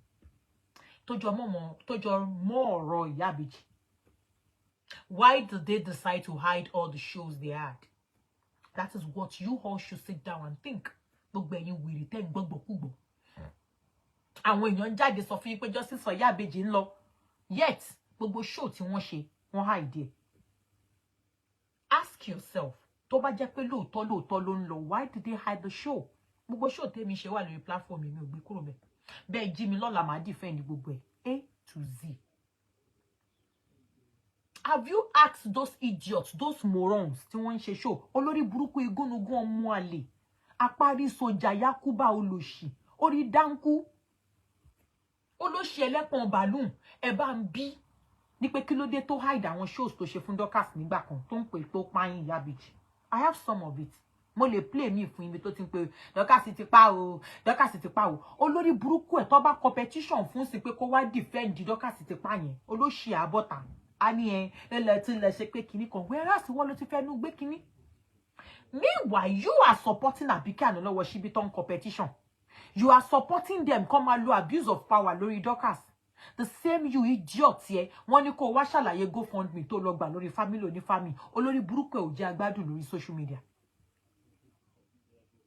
Olórí burúkú ẹ̀ ò jẹ́ agbádùn lórí social media. Oh, so ó dùn bẹ́ẹ̀ yẹn. Ọ̀bẹ dùn lọ́rùn màlúù. Ó dùn kẹ́ ẹ máa parọ́ mọ́ èèyàn. Ṣùgbọ́n tí wọ́n bá pèrè lọ́wọ́ títí yín pé ó yá come and defend ẹ̀ ní lè sọ̀rọ̀. Ó dùn mọ́ yín bẹ́ẹ̀ ṣe lọ ń parọ́ nu petition káàkiri. Wọ́n wá sọ fún ìwọ pé bọ́sìta GoFundMe tó lọ gbà àti bàbá àbejì tó lọ parọ́ mọ́. Bọ́sìta kó wá ṣàlàyé ààrẹ olóṣì ẹ̀ ń sọ yí pé ṣé show tí wọ́n ṣe ní US. Ṣé wọ́n lè máa béèrè ṣó yẹ kán investigate ẹ̀ Nàìjíríà ṣebí jurisdiction ni olórí burúkú ni ẹ Sunday. Ìwọ mọ̀ pé jurisdiction wà ní US pẹ̀lú ọ̀rọ̀ orí burúkú tó ń sọ pé kò yẹ kán investigate ẹ̀ yet ó ń pàtẹ́wọ́. Pé show tí boss lady ṣe ní UK àwọn kan láwọn fẹ́ investigate ẹ̀ Nàìjíríà 7-8 years ago. Olórí burúkú ẹ̀ pàtẹ́wọ́ pé kán níṣó mẹ́. Ibo tẹ́ ẹ ti máa mọ̀ páláyé bàjẹ́ èèyàn òun ni ọmọ òfò ọmọ àdánù ọmọ Felicia àti Patrick. Olórí burúkú US Marine tí ò lẹ́kọ̀ọ́ tó yẹ kán ti fìbọn fọ́ gbogbo mẹ̀túsẹ́là orí ẹ̀ kó ti mẹ̀túsẹ́là dànù.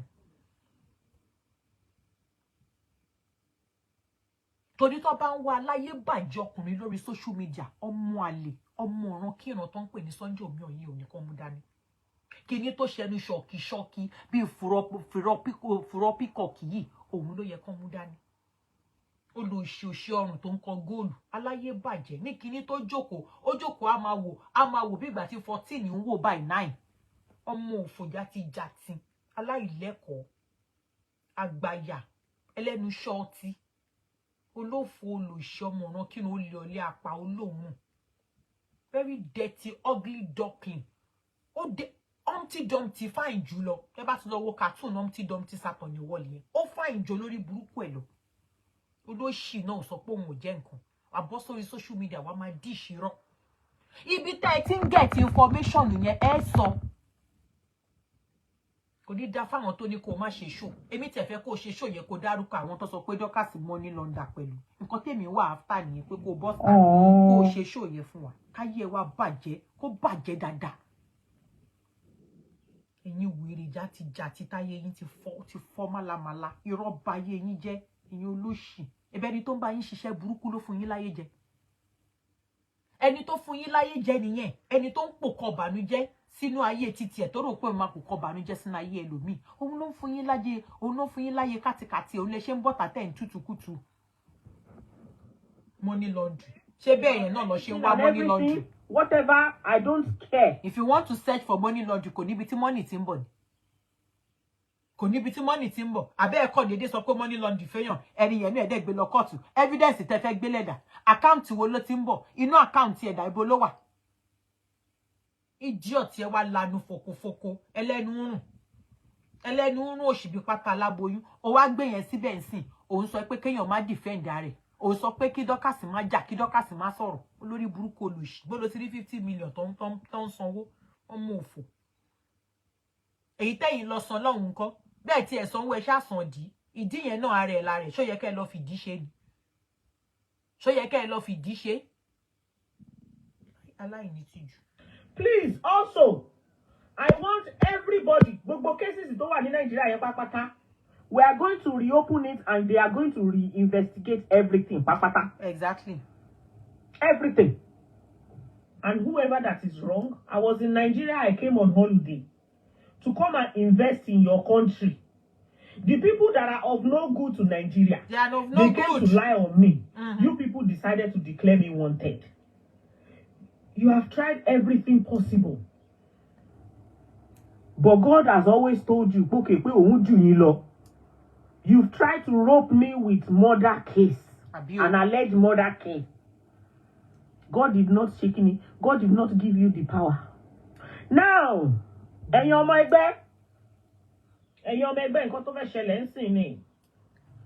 like I said, so you will pick up that top properly, because I don't care. One thing that I will not accept is intimidation. Exactly. One thing that I will not accept is what? Intimidation. We say no to it. Exactly. We say no to it, and we say no to it one more time. And nobody is going to shake me. Nobody is going to play any games with me. You have tried, like I said, everything within your power. All right? You wanted Dorcas, you know, we hear it now. And only Facebook, no, let man saw the next course of action. Only Facebook, let man saw the next course of action. Bati fe mo koko, e ma wo. E yen sha lọ sórí platform iku. E lọ sórí platform Sunday. E ma get nǹkan tẹ́ fẹ́ get. Ibi tẹ́ kúkú ma jókòó sí náà ni. You would think all is well. Dorcas would be like all is well. The next thing one gbé mi de.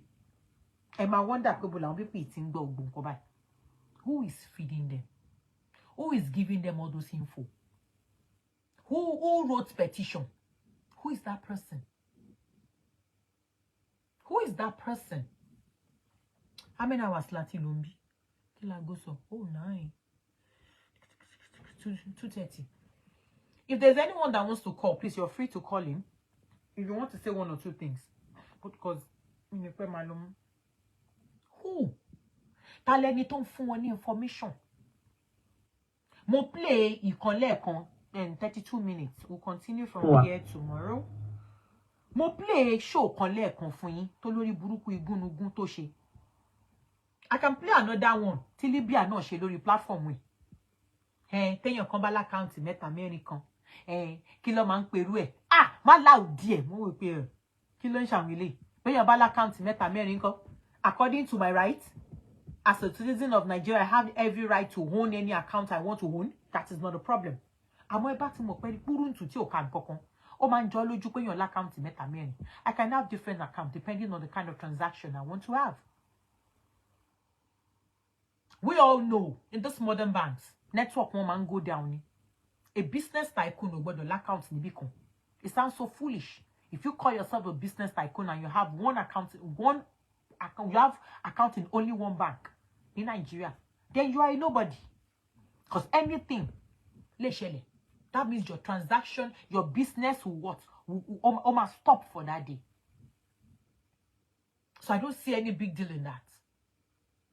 So when you come out and start saying money laundering, hello, money laundering no be beans. You have to prove goni. And if ever you call you wrong, I joke wa map plan e goni. Torí nǹkan tó máa prove máa pọ̀ seriously. Bẹ́ẹ̀ dẹ̀ lẹ́ ń gbé lọ sórí ó gbowó kan hello Àbíkẹ́ gbowó nínú UBA account ẹ̀. I have a voice note níbi tó ti ń sọ pé ẹ túbọ̀ láti máa dáwó sí UBA account.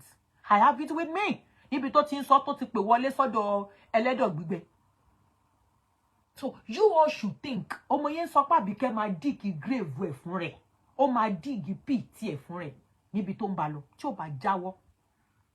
Eba stop rádaràda orí burúkú tẹ́ kóra yín sí. Kóníkálukú dúró sórí ọwọ́ ẹ̀, kò sẹ́ni tó ń ta sí ẹ̀yìn lẹ́ ranjú káàkiri. Quest Àbíkẹ́ ṣá ń wá kó ṣá sọ pé yes òun lòun kọ́ńkà irọ́ dẹ̀ ló pa. Ìgbà tó o ti ṣe nǹkan tí ò yẹ kó ṣe, òun làwọn ọmọ aráyé ti gbé orí àti ògo ẹ̀ not if gbé fún ẹni tó rò pé ó fẹ́ gbé jábọ́ bó dẹ̀ ṣe máa wà for life ní Àbíkẹ́ ó lè rí ìgbà mọ́ lórí social media.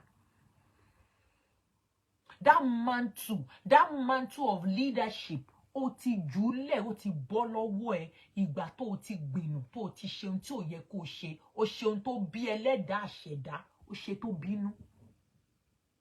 Ọlọ́run dẹ̀ ti wò pé ìyà tí máa fi jẹ òun ni pé kò sí bó ṣe fẹ́ ṣe Dorcas Adeyinka máa jù ẹ́ lọ lọ́nà kan nà ó ráyè ẹ lóde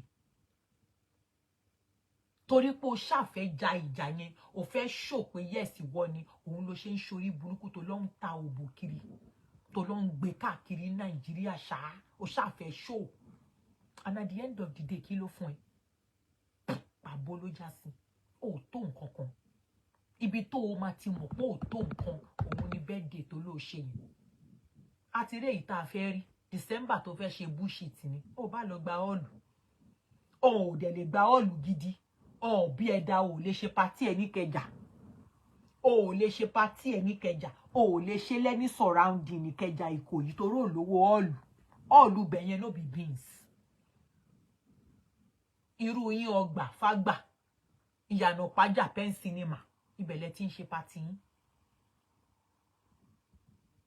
So what do you think wọ́n kí ló wá kù kí ló kù rédèrèdè rádaràda lè ń bá ká òṣì orílẹ̀ ń bá ká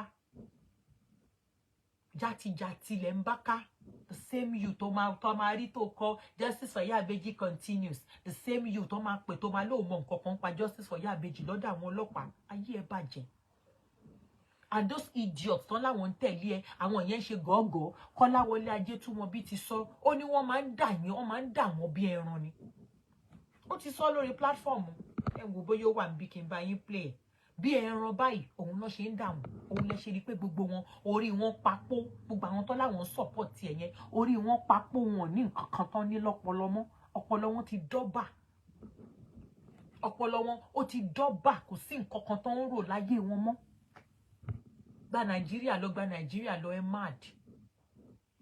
We all know Dorcas Adeyinka lives in United Kingdom. Toba need attention in Nigeria, of course, when she's ready. But when kó má sọ̀rọ̀ yẹn, orí pon gba ìyá láyà yín kò ní dá fún yín lẹ́yọ kankan. She has the right to speak up. She has the right to her expression. Allow her to express herself.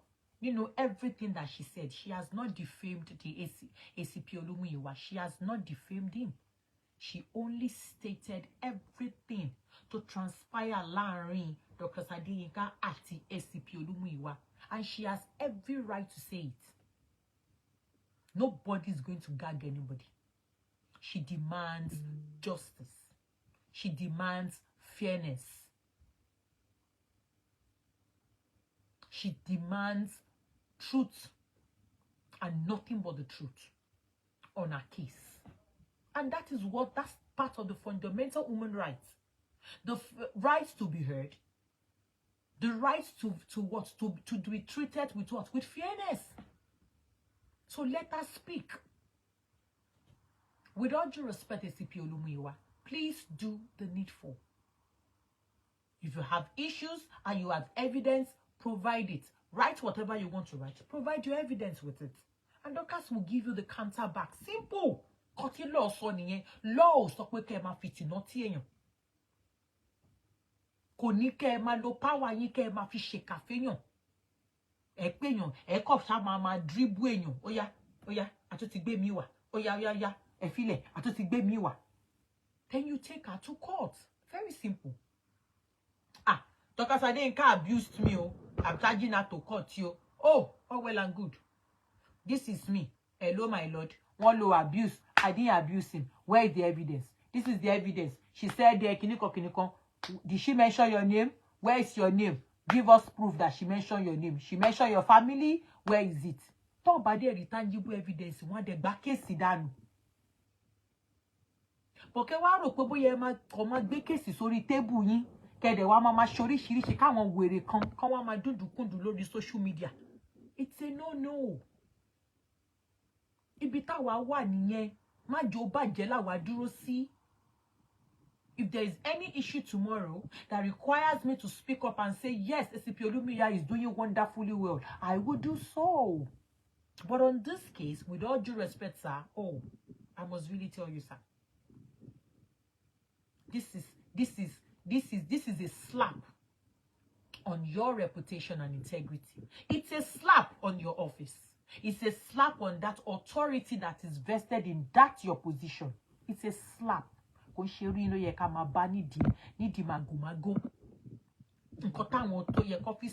officer máa come forward boju ìyẹn gan lẹ́yìn ra wọlé. It is uncalled for. All because of what? You want to stand as a pillar of support to who? To Abike. Who is Abike? Who the hell is she? She's a nobody to us on social media.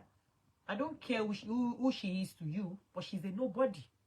Everybody mọ̀ pé jati la gbelele yìí. Kí ló ń ṣẹlẹ̀ social media? Jati ni. Rodon Abike ò ní degree lórí social media mọ́. Ayé àwọn èèyàn ò rí tàbíkẹ́ rò mọ́. Jati l'Abike last birthday èèyàn mélòó ló celebrate ẹ̀. Bẹ́lẹ̀ tí máa mọ̀ pé tiẹ̀ ti tán lórí social media ta ló dá mọ̀. Irọ́ burúkú ti ba yé Abike jẹ́. Tó bá ń wá olè lórí social media Abike ni kẹ́ kọ́kọ́ mú. Ó já pírípìtì nínú olè ká kówó jẹ báyìí iṣẹ́ Abike nìyẹn. Justice for Yabeji, we have it all. If you want us to give you evidence, ACP, you let us know. We'll give you evidence. We will dash you evidence, enough evidence. Aloba yin born here, sinu CD, ako CD to 20 wa fún yín. Ẹ ṣá ẹ̀rọ. Ẹ wo pé irú wàhálà wo mo kó sí. Kò ṣe irú ẹ̀. Lele fẹ́ defend. Nonsense l'Abike. Abike come and stay, and that's what she's doing. Babike ni ko kiti ẹ ta ni. Ṣé yóò ń gbọ́ slogan yẹn ni? Babike ni káyé ẹ bàjẹ́ ni. Babike ni kó sọ position nù. Àbí kó Babike ni kí stay ní wà gbogbo orúkọ ẹ̀. Ó láti everywhere ni. Ìyálájẹ of Oòduà wọ́n ti take iṣẹ́ wọn. Mélòó láwọn tó ti Babike ni tó lórúkọ Nàìjíríà tó jẹ́ pé sorry case lọ́rọ̀ wọn. Abike fún ara ẹ̀ ló máa wá dọ̀tí wọn, ló máa wá yẹ̀yẹ́ wọn. Ṣọlọ́run wà tó bá sùn tó record nudity ẹ̀ ní ká sọ. Ó wà ń bí iná sẹ́lì ń jẹ́ kó yé wa now. So I don't understand what you're doing with that kind of person. ACP Olumuyiwa. Gbogbo ẹ̀ wà ń bí evidence wà tán kó tá a rí lórí social media. Ga. My fellow people, thank you so much. Thank you for your love and support. Ibi tí Amada ọ̀rọ̀ wa dé dúró òun ní èní. We stopped at 32 minutes. Tomorrow, inshallah, we'll continue. We'll continue there. I'ma mix it pọ̀. Tabare anything. Lọ́dọ̀ olórí burúkú igúnnugún àtúnṣe kíni àbáyín gbé síta. So far so good. I want us all to come together in one voice and let us take to our platform to say no to injustice. We can do it. Ask me how. When we take to our Instagram page, we take to our Twitter page, we take to our Facebook, and then we say injustice to one and injustice to all. We say no to what? To partial biased officers. We say no to illegal activities. We say no to abuse of power. And we say no to ACP Olumuyiwa involving himself in fracas, thereby throwing his weight in support of one nitwit in Abike. As an officer of the law, he is meant to do what? Treats the case with all fairness and not being biased and not being taking one side for the other in any order. And that's what we stand against. If he likes himself, stay away. Whatever issues you think you have with Dorcas, find a way to settle it. If you are sure she abused you, bring out your evidence. Bring out your evidence. It's a civil case. She can't go to prison for it. Hello? It's a civil case. If you charge her to court and say she abused you, you provide evidence. Why did you say it? She will tell the court why she said so. Okay, but by the end of the day, go and say sorry. Go and say sorry. Yeah, go to punch. Go and say center spread punch. Go and pay for one part and say you are sorry. It's a civil case. criminal case. Tó bá ta ṣe kàráǹgídá, á bèrè tàṣe kò síbi tí Dorcas ti sọ̀rọ̀ tó ti bú ACP Olúmíwá. So kí wá ní kí ni wàhálà? And for Abike Anolowo Shibi, kò ní dá fáwọn méjèèjì. Nígbà táwọn ń ṣe, maybe you don't know all the things they've done. Or you fail to open the file and record to read through and check Dorcas Adeyinka's evidence.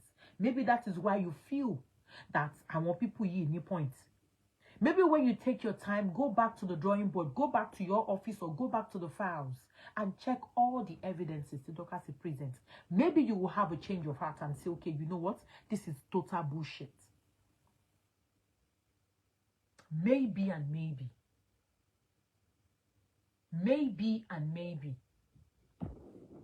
But all this is nothing but trash. Stay away from Facebook fracas.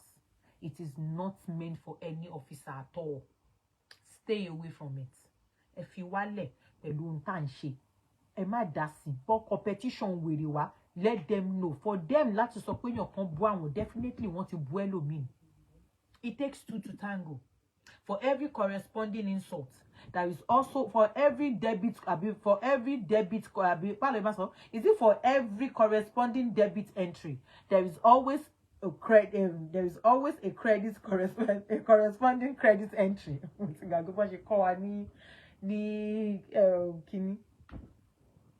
Ní ATT class. So bó ṣe rí nìyẹn, kó tó búyàn, àbí tó bá léyàn bú ẹ, go o ti bú ẹni yẹn, àbò ti sọ̀rọ̀ sẹ́ni yẹn rí. Tó bá sọ̀rọ̀ sẹ́ni yẹn rí, bring it up. Ohun tó bá mú ẹ tó ti sọ̀rọ̀ sẹ́ni yẹn, o ò lè jàre.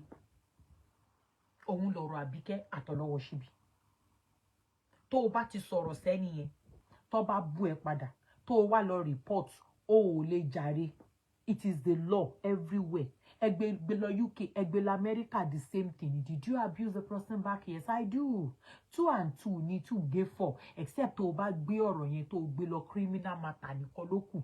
Bóyá abú ẹ ta ìbú ẹ ó lọ yọ ọbẹ, abó lọ yọ àdá. That is a different ball game. But ó bú mi mo bú ẹ lọ́rọ̀ tó wà nílẹ̀ yìí. Kò ṣe ń tẹ̀yìn fẹ́ dá sí ACP.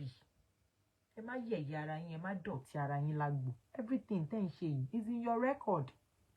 Àwọn junior staff wọ́n rí wọ́n mini tí ẹ lẹ̀ wọ́n kọ́ lẹ̀ torí ìjọ́ tí wọ́n bá máa lò against you. The day they will use it against you, you won't like it. Àbíkẹ́ ò ní síbẹ̀ láti pé sorry mi mọ̀ pé mi mo kó ẹ sí. Òun gan mọ̀ pẹ̀lú àwọn tó máa fi ń ṣe yẹ̀yẹ́ pé wéré ni. Oh mọ̀ ní bí nǹkan báyìí ló gbà lọ́wọ́ wa. So let's do the needful, okay? Ẹjọ́, ẹ má gbàgbé, on your platform, make sure we all stand up for justice. Calmly and what? And let's be more civil when we do it. I need àti lo defamatory words. I need láti lo insulting words, okay? Let's be clear, simple, and what? Let's be concise. That's justice. Justice is what we want. Whatever you think you have, so let's go to court. And that is it. Àbíkẹ́ Ọlọ́wọ́ Ṣíbí, let's go to court. Go and defend everything you said. You have all your videos where you said, I pine, go there. Let's go there. Fún pé ẹ ní lọ court yẹn wọ́n bí yín dá. Ẹ máa débẹ̀. Torí ẹ sọ fáwọn wèrè tẹ́ ń fún ní pé ṣe lẹ́ ń sá, ẹ máa débẹ̀. Ẹ máa lọ bẹ̀. Ẹ máa lọ polówó. Ṣó tẹ̀ ló lórí burúkú Ọlọ́wọ́ Ṣíbí yẹn. Ọ̀rọ̀ tó lọ sọ́n TVC yẹn, ó máa provide evidence. Àti wá àti TVC. Ẹ máa provide evidence yẹn fúnra yín tẹ́ bá débẹ̀. Ṣẹlẹ̀ ṣí èrè ni. Ẹ̀yin tèmi, thank you so much. I appreciate you. I appreciate you. Thank you. This is already 9:25 Nigerian time. Jẹ́ ká lọ retire. We have 1 or 2 things. Ká lọ ṣe ká tó lọ sùn. So ẹ ṣé gan. Tomorrow, like I said, we'll continue. I might explain it fún wa. Tá bá rí anything ọ̀rọ̀ orí burúkú tó bá tún pa, a tún gbé wá fún yín lórí ìkànnì. A tún sọ. We are not defaming anybody, don't get us wrong. We are not saying at least shati bu ACP no. We have only states akobot our state obvious ni. Ẹ má ṣe dàrúdàpọ̀. Ẹ má ṣe pé torí pé like ẹbí èèyàn kan jẹ́ pàdí yín kẹ́ wá máa ṣe kàfẹ́ lómi. wọn ò kì í ṣe ilé ayé bẹ́ẹ̀. Wọn ò kì í ṣe kíni, wọn ò kì í ṣe ilé ayé bẹ́ẹ̀. Ṣé understand? Of course, donation wàhálà ni mí. Kì í ṣe ilé ayé bẹ́ẹ̀. A máa ń treat the case pẹ̀lú fairness ni. And that is the watchword. And I love what Dorcas Adeyinka said.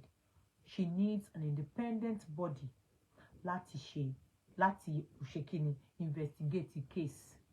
And that she shall get. Thank you so much. I appreciate you. Ẹ má gbàgbé GEC Cosmetics for all your para kàn sí GEC Cosmetics, okay? Ẹ ṣé gan. Fún irun, Ọláwùnmí Ṣóẹ̀tàn, rice flour àbí tíkẹ́tíkẹ́ nìyẹn. Branded t-shirt, Ọládìméjì Akeem, party catering, Adékọ̀yà Fọlákẹ́, kí ló ń porúkọ ẹ̀? Oúnjẹ, tẹ́ bá fẹ́ jẹ African food, ibikíbi tẹ́ bá wà bí Kitosin Akins ni ẹ kàn sí. Bó ṣe rí nìyẹn. Ẹ ṣé gan. Odo Nation ni wọ́n ń pè bí community wa, ẹni tó ń ránṣọ, ẹni tó ń taṣọ, ẹni tó oríṣiríṣi nǹkan tẹ́ bá fẹ́ ó wà láàrin wa ń bí. Ibi àkójọpọ̀ àwọn olórí, àwọn alálùbáríkà, òun ni àwa ń bí báyìí. Àwa kì í ṣe team tó jẹ́ pé tá bá wo inú wa pókè a ní rí àwọn olóríire. Àwọn alálùbáríkà èèyàn làwa ń bára wa ṣe team níbí báyìí.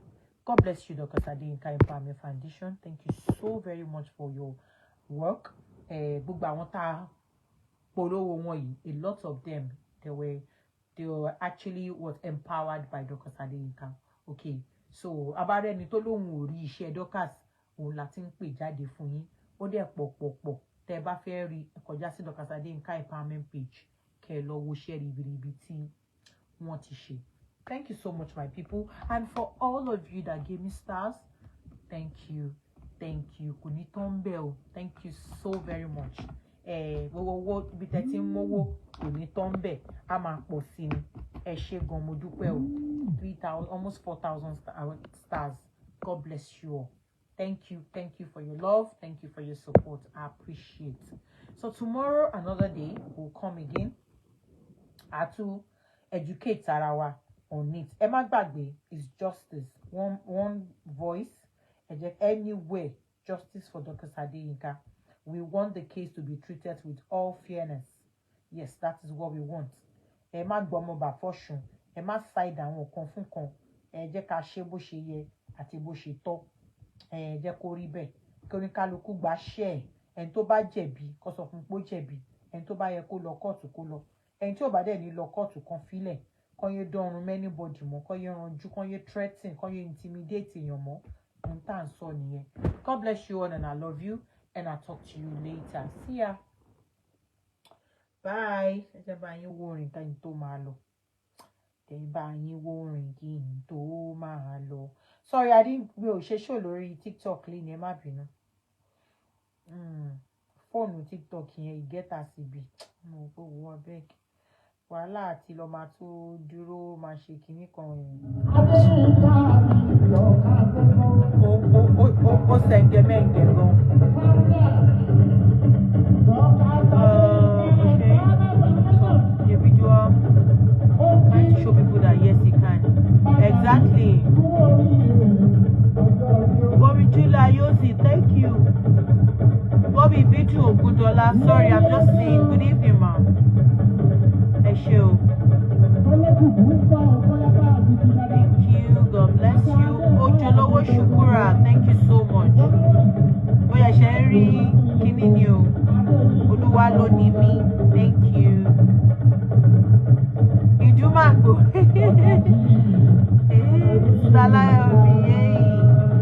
Thank you so much for my live. Follow to Deborah. Thank you. Show. Holy Fem. Adiola Samson, Daisy King, God bless you all. Sinot Okwe Abbas, Olori Kikelomo Akimade, thank you all. Mommy Joy Genova, thank you so much. I cite you, sweetie. Famori Otinuke, thank you. Zibes glow.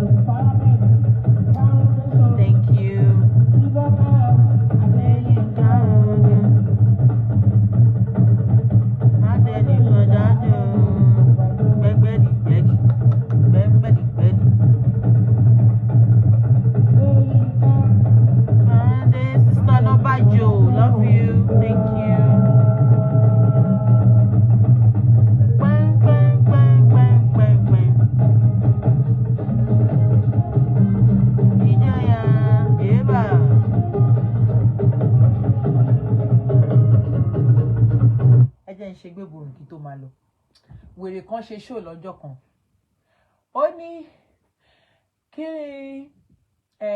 ṣe Dorcas rò pé Obesere Àbáyúbà tó ti kọrin ṣòro pé òun ni láìfù ni Àbíkẹ́ o lẹ́kọ̀ọ́ tẹ́ ń ṣe fáàní Obesere rárá ká tó wá àmọ́ ò pé wèrè ni bèbí wèrè ni aládògan àdógbẹ ẹlẹ́dọ̀ gbígbẹ ẹ̀rín ẹ̀ ti pa mí nígbà tó sọ̀rọ̀ tán mú nígbà tó ò bá ń ṣe fáàní Obesere tó ń ṣe fáàní Àyùbá jọ fáànù táwa ni ẹ o àwọn tẹ́ ẹ dárúkọ yìí wọn kéré inú ayé ẹ kúkú sọ pé ẹ lówó àti pé wọ́n ayé yín ti bàjẹ́ mi ì lówó ló ń jẹ́ pé mi ò kì í ṣe fáànù èèyàn tó o bá ní owó lọ́wọ́ ibikíbi tó bá ti ń kọrin wàá débẹ̀ wàá náwó ó lè má wàá náwó tó bá jẹ́ pé pàdé ẹ̀ irú àwọn kan tó láìkí Saheed Òṣùpá King Saheed Òṣùpá àbí kò ṣe pé kán wà lágbo táyùbá ti ń kọrin kán má tiẹ̀ lọ ná bí abí èèlò kan